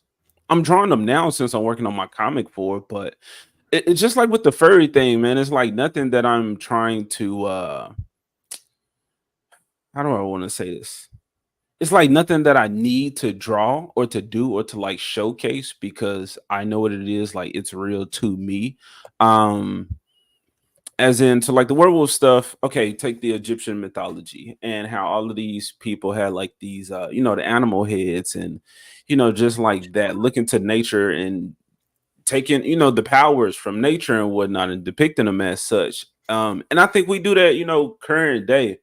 Sports, you got bears, you got the jaguars, you got all that type of stuff. So I'm like, we still do it to some degree, but then it gets weird, as people start to pervert these ideas more. But in the Bible, the Gospels, Matthew, Mark, Luke, and John, they're depicted as animals. I think it's the bull, the eagle, the lion, and the angel. So I'm like, okay, if they can do it, why not me? Why can't I be the wolf, the spiritual beast that wants to channel the energy and the power of the wolf? And then the familial, that always confuses me, that word. But like how you have a alpha male, the alpha female, and we have this family units, it's all about family and bringing value to the pack and doing everything is to help one another for the betterment of all of us. So it's like those ideas I enjoy. I think we definitely can look at nature and learn things. Hell, I just learned about the reptiles and how evil they are today because of y'all. But that was I wouldn't say reptiles in general, but reptilians. Sure, because then I was like, well, shit, what about dragons? Because, y'all watching Hot D right now. And, I don't know. I feel like in that story, dragons are very much like that sort of primeval, like, force. Like, they're supposed to be this sort of, like, nuclear power, but they're also, like, animals, and you can't really control them. And they don't really, like, lean into it too much in the show, but it's like there is this sort of blood connection that they have with the Valyrians. And it was sort of intimated in the world book that they used blood magic to create dragons, and I don't even want to know how that happened. Oh, okay. For shit, but yeah, so there's a connection there. So that is why I wanted to get on the panel and talk about all of those like aspects of religion and these animals and all that type of stuff. I have no experience with any of this stuff. I don't like to invite evil or spirits into my life. I put it in chat as well. I don't watch horror movies because I think there's something like you're really opening up like a gateway in your brain to allow this shit to come. You start to manifest these things. So no, I don't do it. I don't call up on those spirits because if somebody fucking talks back, I don't know how I'm going to respond. And I just don't need it. Just like cocaine. I'm not inviting it into my life. I don't know how it would be from then on. I'm with you. I'm with you on that, AJ, especially with psychics. My sister has been visiting a psychic since my mom passed away, and she thinks she's talking to my mom. And I have to remind her, especially being raised Catholic, that our belief is that you move on after you pass. So you either go to heaven or hell is like the tip of the iceberg. And to be talking to something on the other side, more than likely is not something good, and it'll follow you back and cause disruption in your life. So that usually means purgatory if you're talking to someone. Or it's a demon or something bad that wants to attach itself to you. I'm just curious, like you Americans are very religious based. And now I'm not religious based at all, and I don't know if Zach's is at all, but why is it that you like the Americans are so heavily influenced by the Christian faith? Because it's what established the United States. I don't know. Like, it depends on the simplest term. I mean, it's realistically, I'm not including Native Americans, but I'm just when the white people came over here, it was Christian values that were established throughout. It was like a government and thing. The church like they were there. They owned and then ran everything. But I'm just curious because like I've always pushed back on religion. I mean, whatever floats your boat, like I've never told anyone you can't or can do something. So I always find it interesting when it comes to religion because it's like, it's to me it's been debunked, but I don't know. I just like I'm just curious, like why people go like really deep into it. I don't know. There's some people that are, and there's some people that aren't. Like, I tried to like see, okay, could Christianity work for me? And I spent like a really long time going to church, and I just don't like. I don't mesh with it. I have a lot of sort of like, what would I call it? Like theological arguments with them, or like philosophical differences. But I don't know. I find it like, to be honest, the majority of people that I know aren't even religious in America too, and especially back in California. Like, it almost seems like it's odd for me to find somebody that's Christian. It's because Christians allow everybody else to walk all over them nowadays. We are the butt of every single joke. Yeah, it is true. That's AJ. We're the butt of every joke, and we like don't stand up for ourselves, and we're like white women. We want to invite everyone. I'm not saying don't pray for anyone, but we like want to include everybody in everything, and it allows us to be walked over instead of actually sticking to our morals and values, regardless of what kind of Christian you are, right? I'm Catholic. There's other types of Christians out there, but there's an interesting book, Gooch, and I'm going to try to find it, about an atheist who went on the hunt to basically prove that Jesus didn't debunk it all, but then ended up actually turning to be a believer. Oh my God, that's horrible. Are you talking about Jordan Not Peterson? Jordan. No, not Jordan Peterson. I have the book downstairs. I'll send it to you if you're interested in reading. It's really a short read, very short. And I'll send it over to you if you're interested. But yeah. Man, listen to Will, people. Like button. Listen to Will. Come on, Will. Yeah, Will got me to go to church, and I went to church for a long time. We haven't gone recently, but AJ, do you know this guy? No, and there's something with the hands on that thing. Like, what is the feet? Like the front leg, the hands, the human hands. Like, it's just weird. It's kind of like when you look at weird. like cartoon animals, and it's like they have human eyes. Like, it's just weird. I would love to talk to the guy though, or girl, gal, who's in there. This dude, according to Reddit, spent $23,000 on this thing. Oh my God. Oh my God. Why? I think my perspective is, man, what is it? Black Americans, we grow up religious. I know that's crazy to think about when you see all the dumb shit that my people do in America, but so we grow up religious. But I had questions. I question everything, and I think my people were, and it's the same with politics. They just do what they know to do. And anytime you would ask questions of why is this, there's no real answers. Yeah. But I was like, I still believe. I do still feel spiritual. What do I want to say? Involvement, or affecting my life in some way. And what happens. But this is. I jokingly say white Jesus and black Jesus. But my people, I don't know where I came from, but like I was saying, the Egyptians or Africans, I'm like, if I would have stayed over there, I would have been practicing something different.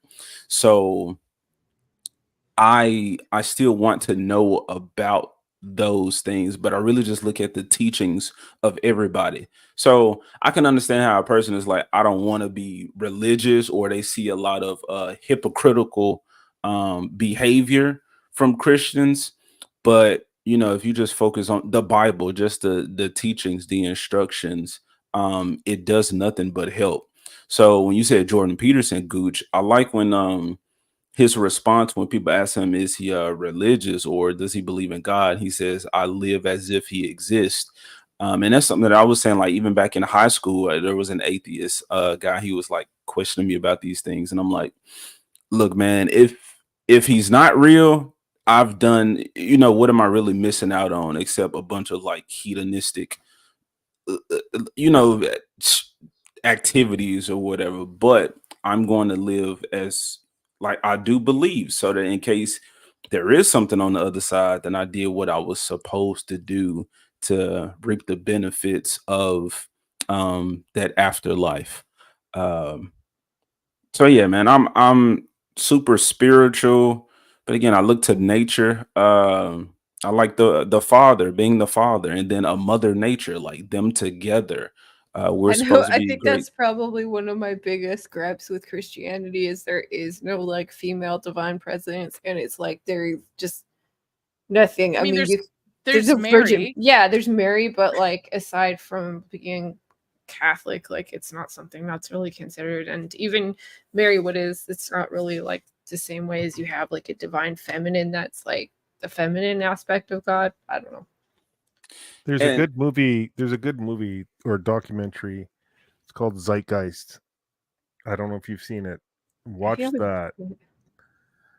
And because it tackles religion, and when you watch that, you start to question everything. So I want to just say that for me, there's a difference between the aspect of religion and what the church is. I don't follow the church's beliefs because I think the church is very corrupt, especially with our Pope. Oh my gosh, yeah. There's a lot of issues. but I believe more so in the religion, like the faith aspects of it, and like practicing moral compasses based off that. I think churches I think the concept of church is a big downfall in any type of religions, especially Christianity nowadays. I definitely agree. And that's why I said, like, people will see, like, I had a dude just telling me this like last week, but they look at the behavior of the people and then they would judge the whole thing based off of that. And we are flawed. We all are going to sin and make mistakes, but the goal is to repent. Like, God, I don't want to keep making these mistakes. I want to be better. And then if you're serious about it, he'll provide those opportunities for you to practice that and to be better. So, mistakes will happen, but the concept of free will, or people will ask, well, if there's a God, then why does he let these bad things happen? I'm like, well, he gives us free will. And unfortunately, a lot of people will choose evil. But if all of us chose to be spiritual beasts, be heroes, and fight for those who can't fight for themselves, we wouldn't have as much evil. If we all adopted this mentality, then we wouldn't choose evil. We would choose, to be good and to be good to those around us. So ideally, if we did follow those teachings, there wouldn't be any there wouldn't be any evil. There wouldn't be any bad. Sure, there would be some evil, I guess, because Satan is an entity. But I think that conversation is just a very long one. But if everybody had that mentality again, I think we'd be way better off. We'd be in a better place. We'd be closer to paradise. But most people won't. Evil is easy. So a lot of people choose that. That's very deep, AJ. Is that from the push-ups today? Probably. I need to put the Bible in front of me as I'm doing the push-ups and read. That's what Gohan should have been doing in Dragon Ball instead of becoming this little skinny. Anyway. I think that it's important that it's to understand that we have a culture that's based around a religion of peace, and that if not for that and those values, regardless of what you believe in, heaven or hell or any of that stuff, like these are good values that people teach, and it's a miracle that it's like this is the one that, but to this point, has won. That should have been like, but to win with peace is not easy, and we couldn't have built this Western world without that. I don't think. I'm not one that's like peace, don't fight back. All that. I'm not soft like that. Christians aren't soft either. Christians are soft nowadays. That's the problem. Bring back militant Christianity. Yeah. It is. It's really, honestly, it is. We're too soft. Again, we are every white woman. We welcome everyone, and we're trying to tolerate everyone instead of just praying for them and just saying, no, that's not going to work. So I know we're talking about how, like, why is there like the fifth Calvate, and I'm calling it the fifth one because the fourth one's in Europe because that's what the Muslim migrants call it. But like up in like just north of me and like around Minnesota and stuff, and it's like, how did that get started? And it was like the same thing with like Lutherans that were very tolerant and thought they had to save everyone, started bringing like migrants from like Somalia and stuff, and now it's like really bad. Scary place up there now. Yeah, and I don't know. I'm getting back into the Bible and doing my studying. I grew up with it as a kid, but now I'm an adult and I have more experience. So I relate to these stories more. I understand them better. And then, in the last days of Jesus, when he was here and they were being confronted, him and Peter, and there was two other people. I forgot their names or who was with them, but his disciples. Paul and Mary. And no. But then as they're like confronting Jesus and they try to walk up and put hands on him, and Peter, pulls out a sword, slices the dude's ear off. Like, no, you ain't getting my homie. And Jesus was like, nah, man, chill out. You live by the sword, you're gonna die by the sword. And I don't take that as be non-violent. I just take that as just truth. Hey, if you live this lifestyle, eventually you're going to be the one that's not quick with the draw. You're going to, which is like, okay, whatever. That's just what's going to happen. That's the path I've chosen. Yeah, man, I think we do need to fight back, not let shit happen. White people saying the N-word, take back our power. I think we definitely need that, man, to preserve our way. We need to find our way, though. We're lost, so we can't really fight for something that we don't know about. Somebody in the chat was saying like the decline of practicing religion or Christianity in the Black community, and yeah, man, it affects us when you don't believe in something better. I think also the issue with Christians not having a backbone has led a lot of young men who grew up in Christian households convert to Islam. Like, regardless if you practice or not, I think that leads it because Islam practices base things like family, having, being a good person, all like has those things that Christians have too, but we decide to just let everybody walk all over us. So thus they are hungry for that. And I think it also leads to just like your more moral compass. I think it all just ties together. Yeah, we should boldly speak out on what the Bible teaches. So like the gay shit, for instance, I was just having fun with Josh in the chat. It's like, it's not my place. Like, he already knows. We already know, sin is sin. We know what's wrong. I, as my brother's keeper, will say, hey, brother, that is wrong. That is not of God. And they have the free will to say, nah, it ain't, but I'm going to keep doing what I want. All right. As long as you ain't hurting nobody, we good. I'm not going to chastise you. Like, that's between you and God, you and Jesus. We'll deal with our issues when that time comes. So like, again, with the werewolf stuff, like, again, that's considered witchcraft. I'm like, look, that's a battle that I will have, or a conversation that I will have with God when my time comes. But for right now, that is what I choose to interpret my aggressiveness, or my or was it my not need or wanting of a family or valuable people, individuals around me to build community, build one another up. So like, yeah, we should tell people like, this is wrong. Or like, okay, for instance, wait, AJ, are you saying you're like literally a werewolf, or like you just like werewolves? I'm a werewolf, bro. I'm not a furry. I'm not jumping in no goddamn costume with semen stains on it. Okay. I'm so glad to finally clarify this point. I've always clarified. I have to turn into that beast when it's time for it. I get a little extra energy. But you had people who you had angels making love with humans and creating these super babies. Samson yanking down pillars with his arm. I'm like, we have super people, we have powerful individuals in the Bible. Where did all of that go? And it's because we've lost our connection with the spirit. We don't have access to that power anymore, that power source. I don't know. I was listening to some stuff about the Book of Enoch and giants like the other day, and I'm like, that is some crazy stuff. The Apocrypha is wild. I listened to a podcast called Blurry Creatures, which takes the supernatural aspects and gives it a lens through the Bible. So like explaining Bigfoot through the Bible, giants, Nephilims, all that stuff. Like, but it's from the lens of the Bible, and it's really, really cool. Nephilim is from the Bible. I think it's like there's one mention of it in the Bible, and then the rest of it is like in the Apocrypha stuff. So,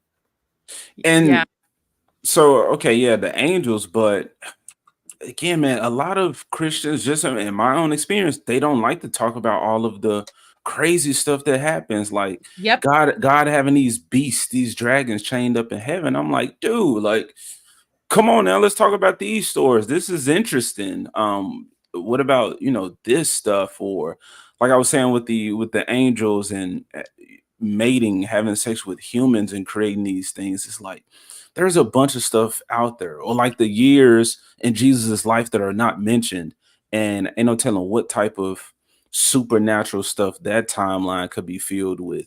That somehow it will get easily dismissed or claimed to be demonic by a lot of people. And I'm like, but this is in your Bible. Like, do you only go and just accept or read the scripture that the pastor has for that sermon that day, and you just don't care about none of this other cool shit that's happening? That's why I like this podcast. They Yeah. bring light to those kind of things.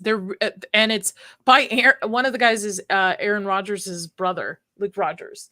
And like one cool. episode went down a deep dive of how Nephilims are in control of the Federal Reserve. Like there's some crazy episodes. I can like see that. I can see that maybe. It's really weird, but it's really cool because like AJ's saying, a lot of this stuff has either been removed from the Bible or Christians just don't. Like, how can you believe in a heaven and hell, but you don't believe in like paranormal things and stuff that could be existing in our world? Like, it doesn't make sense.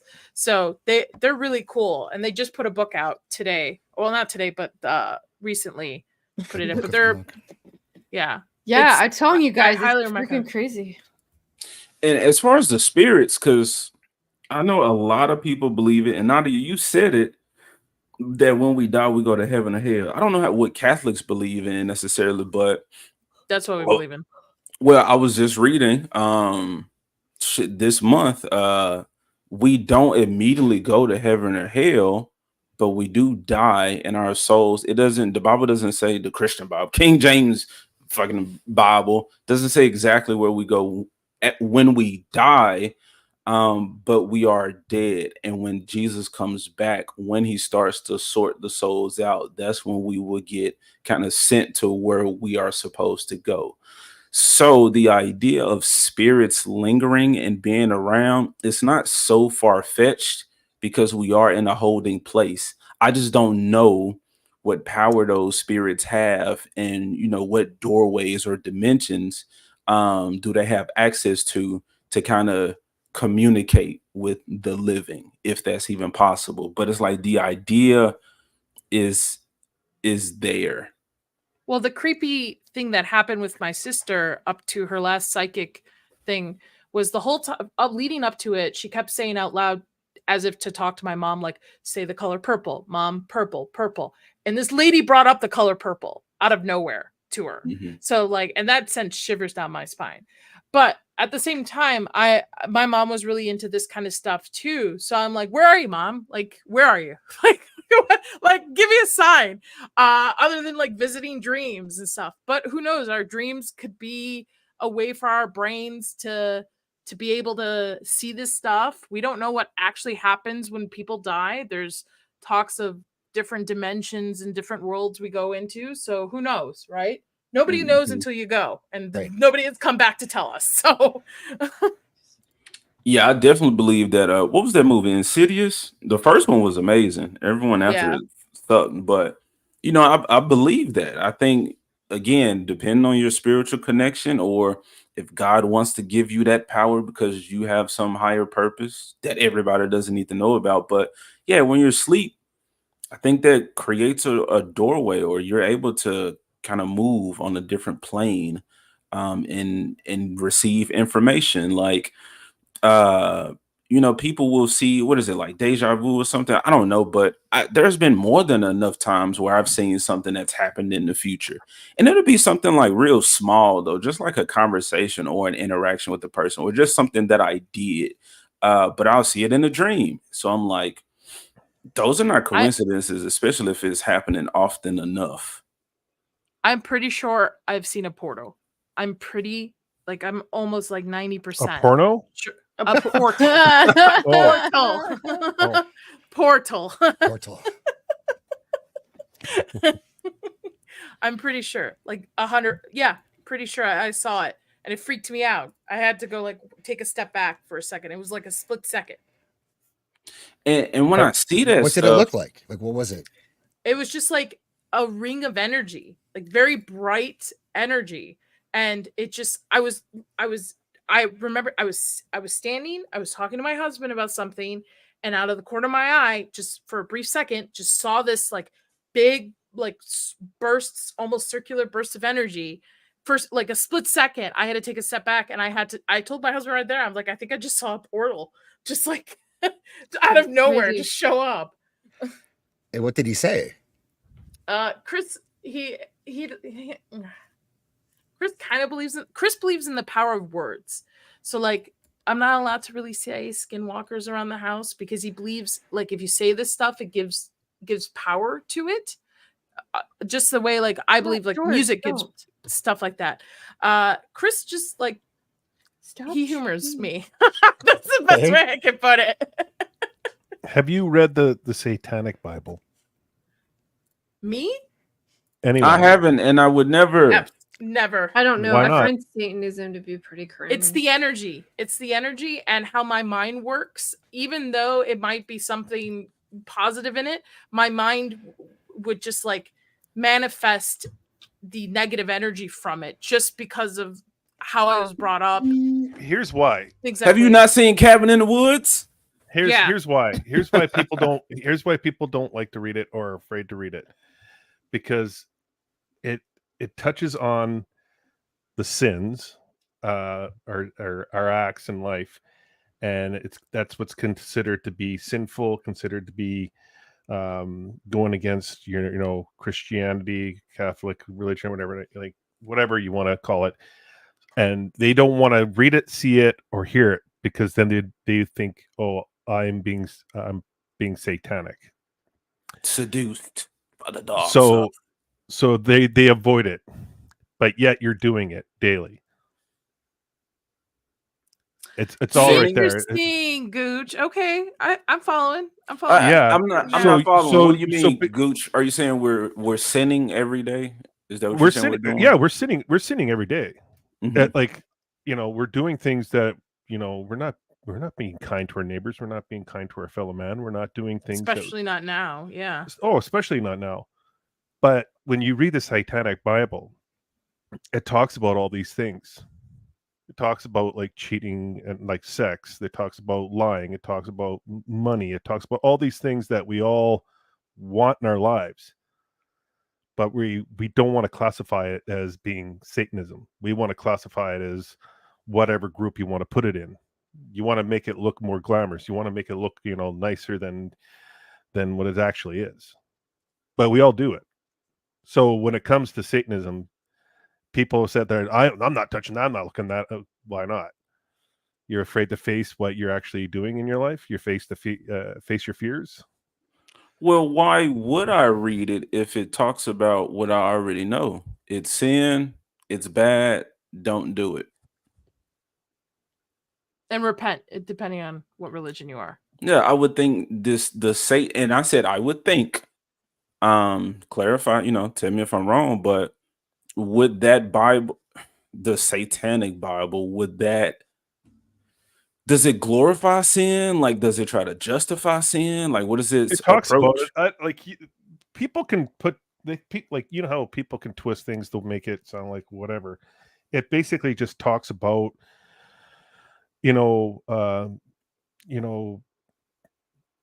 diving into your sinful ways. So it's like either you're doing it already, so what's wrong with doing it anyway? Like diving into it. So it's not saying don't, it's not saying do it. It just talks about all these whole things. like satanic thing is like do what thou wilt. Yeah. Law. And it's great if you can like live that way and have that sort of like, if you can have like, okay, I can discipline myself, but if you can't, I don't think that's a very good way to know. It's just, I think it's just fully hedonistic and sort of like. I think people are afraid to face what they actually are. I think that's true too. I think like they don't like to see the person they don't like to see the person's in the mirror. Yeah, so they put on this mask and they go through their days thinking that they're this great person, but in reality, I see that with like born again Christians, like my aunt. Not with Catholics. We wallow in our sin. Oh, I know. That's exactly like one thing that I really couldn't deal with is like, okay, like Christianity, like you're literally born of sin and everything you do is sinful, and there's no way you could atone for the sin by asking God for forgiveness and all of that stuff. And I'm just like, Oh my god, like it's just I have so many problems with that. Like how can someone just being born is sinful? Like that is just like but The then there's person is not sinful, but we are born in sin because we're born into the world, and the world is sinful because most will choose evil. Again, it's easy. It takes more discipline to say no to some female trying to throw some vagina at you, as opposed to like, no, you keep that over there. I'm going to or be faithful to my wife, or I'm going to not perform that sacred act with you. And I'm not saying I'm perfect at all, you know, but it's harder to be a better person to not sin.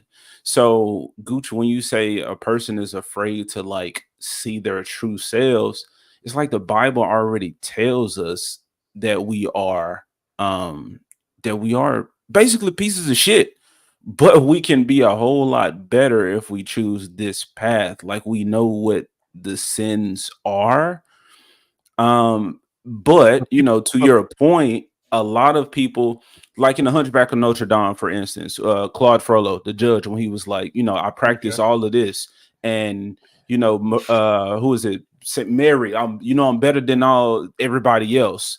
Like I'm great, I'm perfect. The Bible talks about that. You have those people with that mentality, and God looks down upon those. They're just that mentality. You think you better than others, that makes you less in his eyes. So you are truly not being the Christian as he wants us to be with that mentality. So it's like we should acknowledge our sins. I think everybody has like some vice, some great sin that they have to overcome. But you have to look at yourself and say, I need to do better. This is not allowed. Or people need to make the realization how when they do something that is called a sin in certain people's views, that how what you do actually hurts yourself in the end, and that you have to like get above that. But I think that's a different sort of set of beliefs. I think moral of the story is just try to be a good person, don't be a dick. Yeah. Pretty simple as that. Just be a good person, don't be evil. Yeah, don't do evil. Because the way I kind of look at it there, AJ, is like the people use the Bible as a comfort blanket, and they don't want to face the facts. And if you do look at, like, I'm not saying you, but I'm saying in general, people actually read what they're actually doing, that would probably scare the shit out of them, and maybe you would see people change for the better. I don't necessarily think it's a comfort blanket, Gooch, but I mean, people read books all the time to learn about all different types of behaviors and how to win friends and how to make money and stuff. I think it's more just leads to just be, it's not a comfort, but it's just structured in a way of these teachings of like, just be a good person, be good to your fellow neighbor, you know, respect your father and mother. Like, it's just a structure that in like the most basic ways that people should live just to be a good person. Not, and I'm not saying you have to follow the Bible to the T. I mean, there's some really gory, graphic things in the Bible. People think it's just like all rainbows and sunshines. I just think it's just a teaching in a way just to let you have conversations and to have a structure to be a better person. Yeah, that's why I said following the teachings of the Bible is like, how are you losing in any way? And I'm like, which book of the Bible too? Because like I was really like surprised when I did start reading it, just like how different like the Bible is from actual practicing Christianity and what they tell you it means. Because one of my big problems with when I was going to the church is like their belief that you can't read the Bible or any religious text and knows what it means. You have to have the priest tell you what it means. And this was repeated to me by several Christians. And I'm like, well, why is this? Like, I could read this and understand it. And it's just, my end result was this, is that they have like thousands of years of dogma and ways that they interpret things that I don't think are even necessarily like related to the source material. So again, I'm going to be a book purist here. George, oh my God, don't step off of that, please. Well, so that's my problem. That's my problem with the church, because it's just, you should interpret it the way it's written, however you see it. But at the end of the day, it's just again, just be a good person, don't be a dick. Yeah. You know, it's just a structure to do that. What you do besides that is up to you, because God gave us free will. But I mean, I think not murdering somebody or not taking somebody's property is a pretty good start to not being a dick. Yeah. So with the and as far as the church and how they behave and what they practice, I mean, that's mentioned in the Bible when you know, when Jesus flips the tables over because of what they were doing in the church, and as they're kind of going back and forth with him, like like they were selling those the sacrifices as opposed to people taking from their own, you know, their own farmland and sacrificing. And then there's also a difference between the Old Testament and New Testament. So I'm throw that out there. But the New Testament, I would say, is more not loose, it's more forgiving. Okay, going back to my example, when the Bible says honor thy father and thy mother. So the people were going to the church and they were buying these sacrifices, thinking like, okay, if I do this, then okay, well, I'm doing what God said, so I'll be good. But Jesus is like, hold on, you bought that. Like there was no real sacrifice on your part for that. And you spending money on this thing to try to win favor with me when your actual father and mother are at home sick. But you're doing this ritual thinking it's going to solve your problems, as opposed to using what you've been blessed with to make your situation better. So it's like the church, are y'all just following these rules that y'all made up, thinking you're winning good favor with me?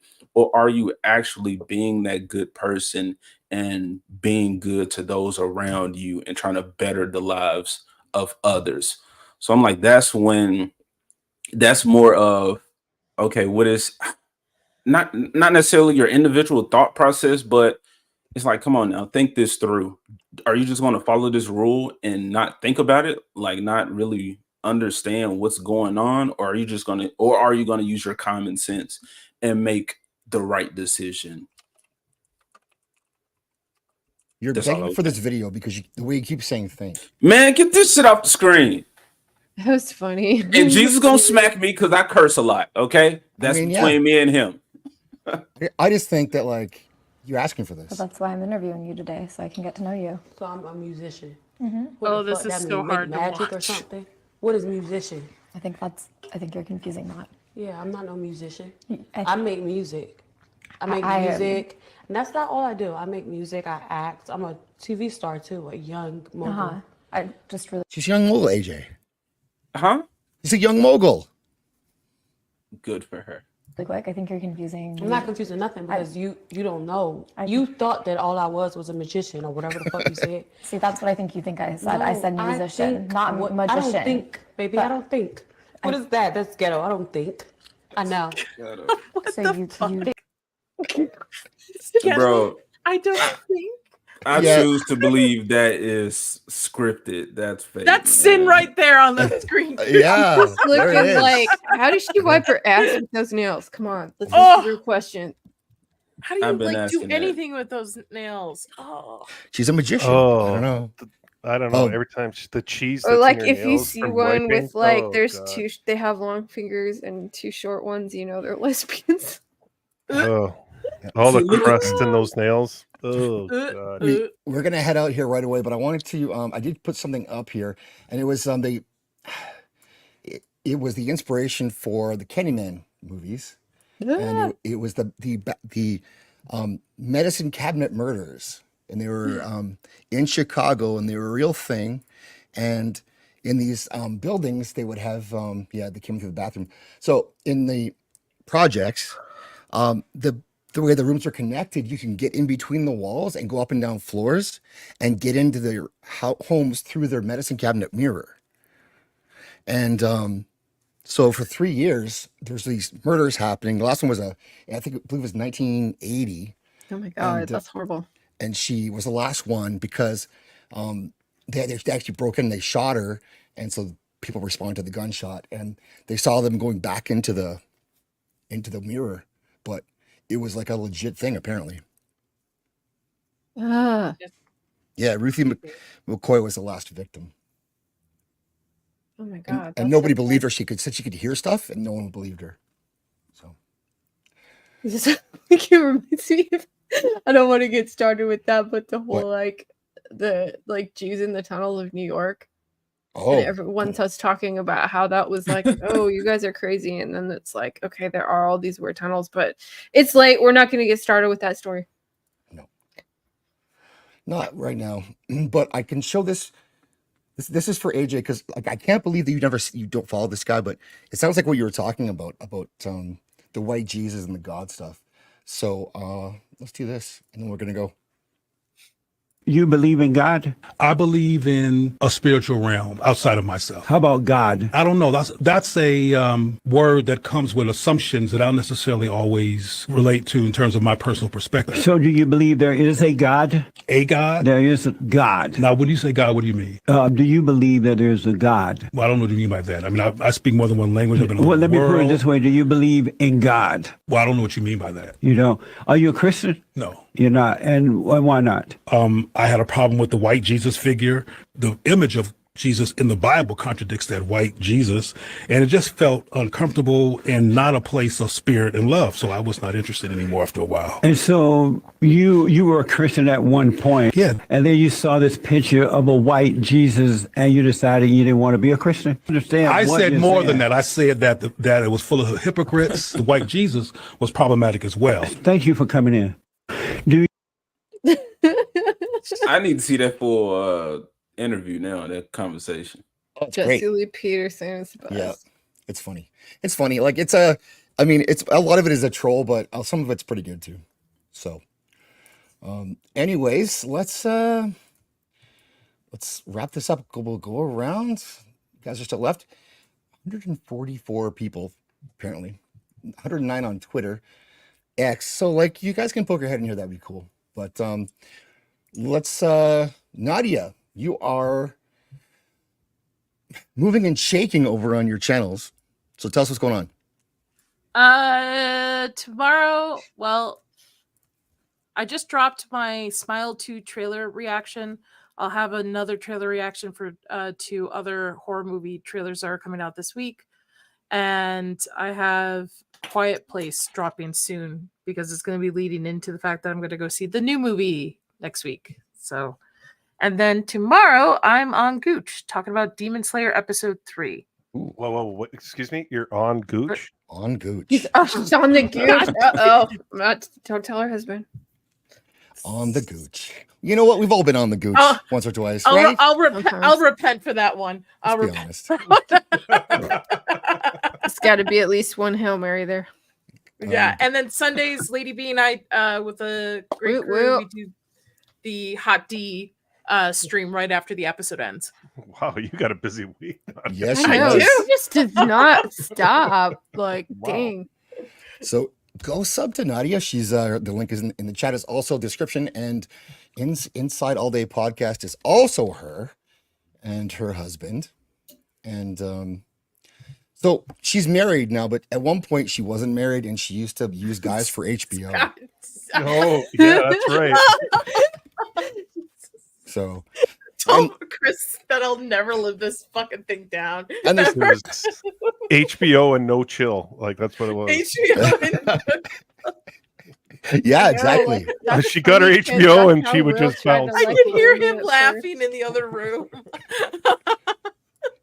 Well, I mean, it's a thing. Like we're not really sure. Like we'll probably eventually get to the bottom of it, like when the timeline for this was. But she's being very vague about when this stopped happening because there's a lot of seasons of Game of Thrones.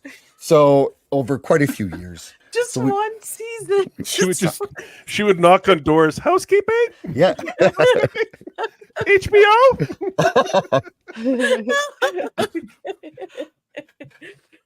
Look, these guys got me looking up Korean Jesus, and I like what I see.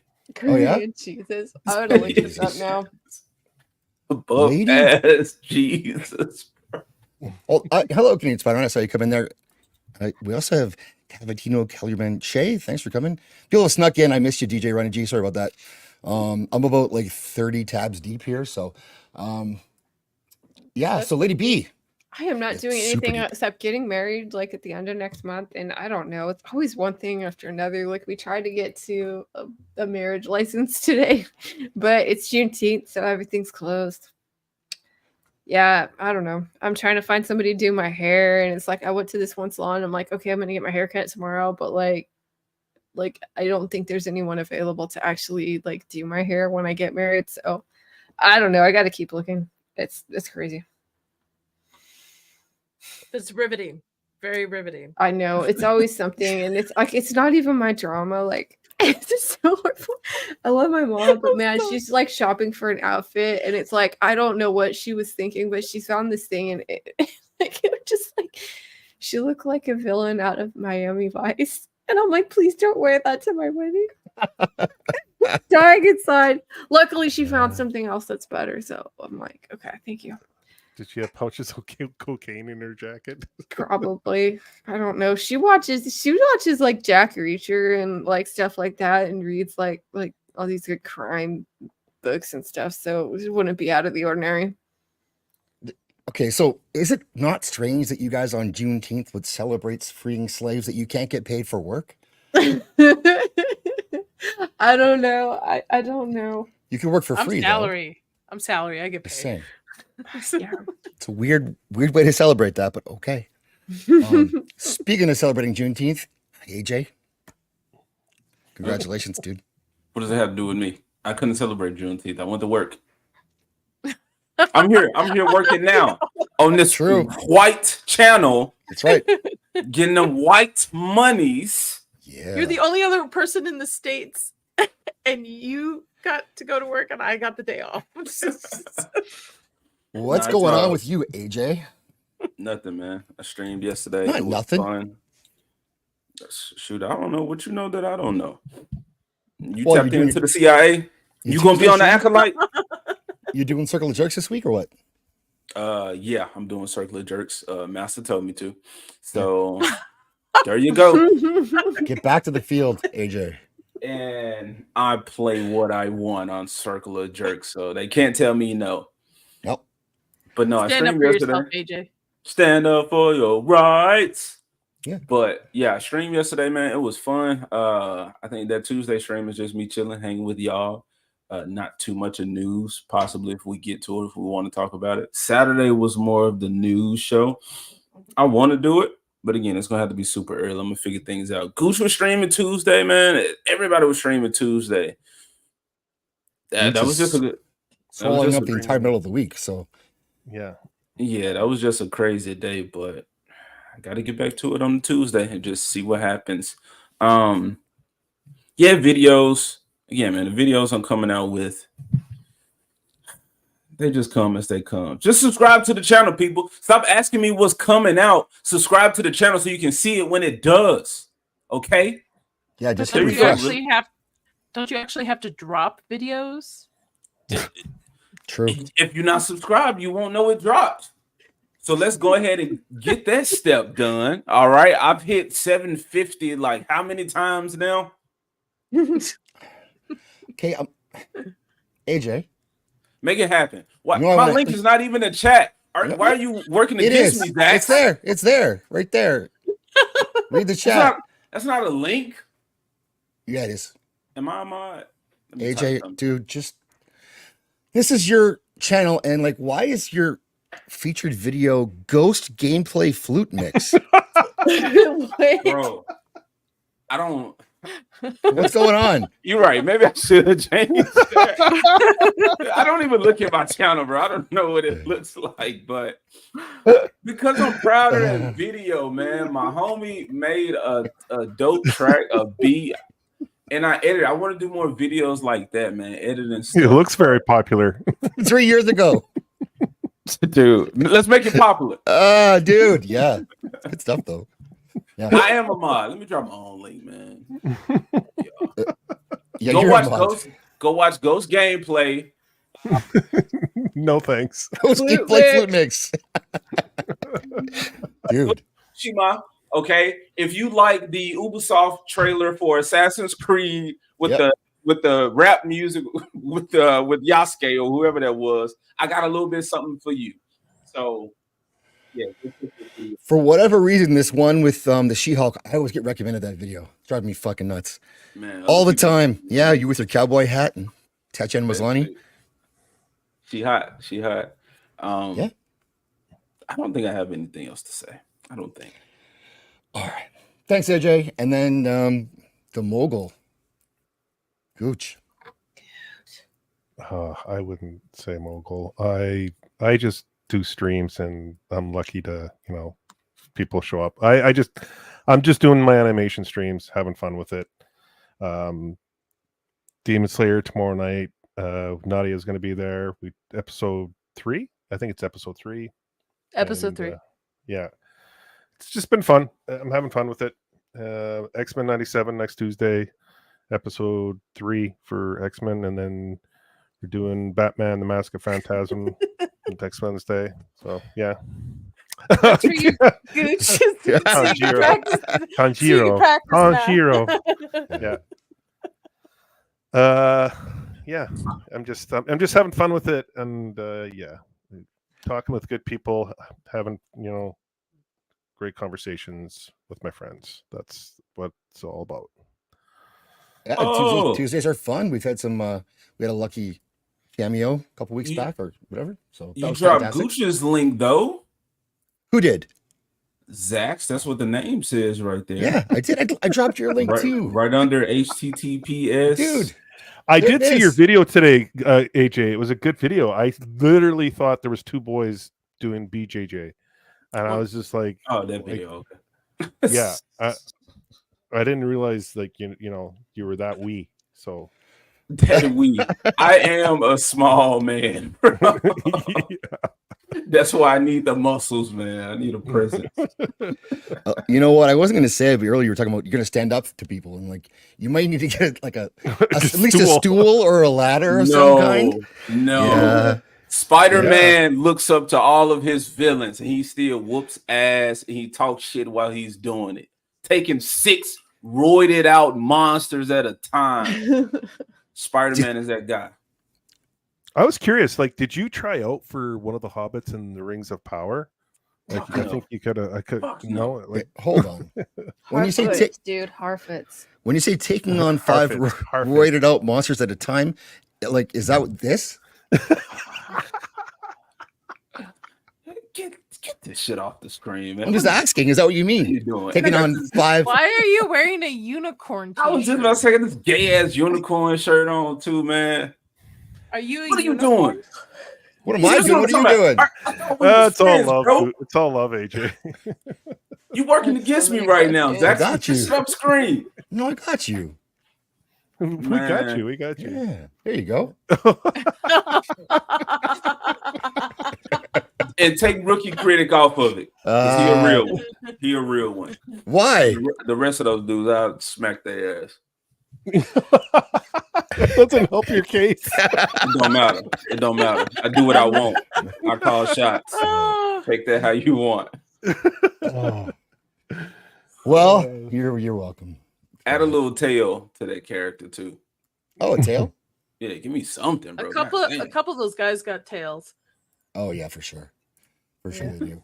All right, guys. Thanks for watching. Please stick around after, listen to the whole song, and then leave me a comment. And you guys are awesome. Thanks, panelists. Thanks everyone's hung out. I did not keep up with the chat as much as I would have liked to tonight, but it was fun. And thanks. And everyone stand up. On your feet, AJ. Oh, you are standing. Okay. Yeah. Let's go.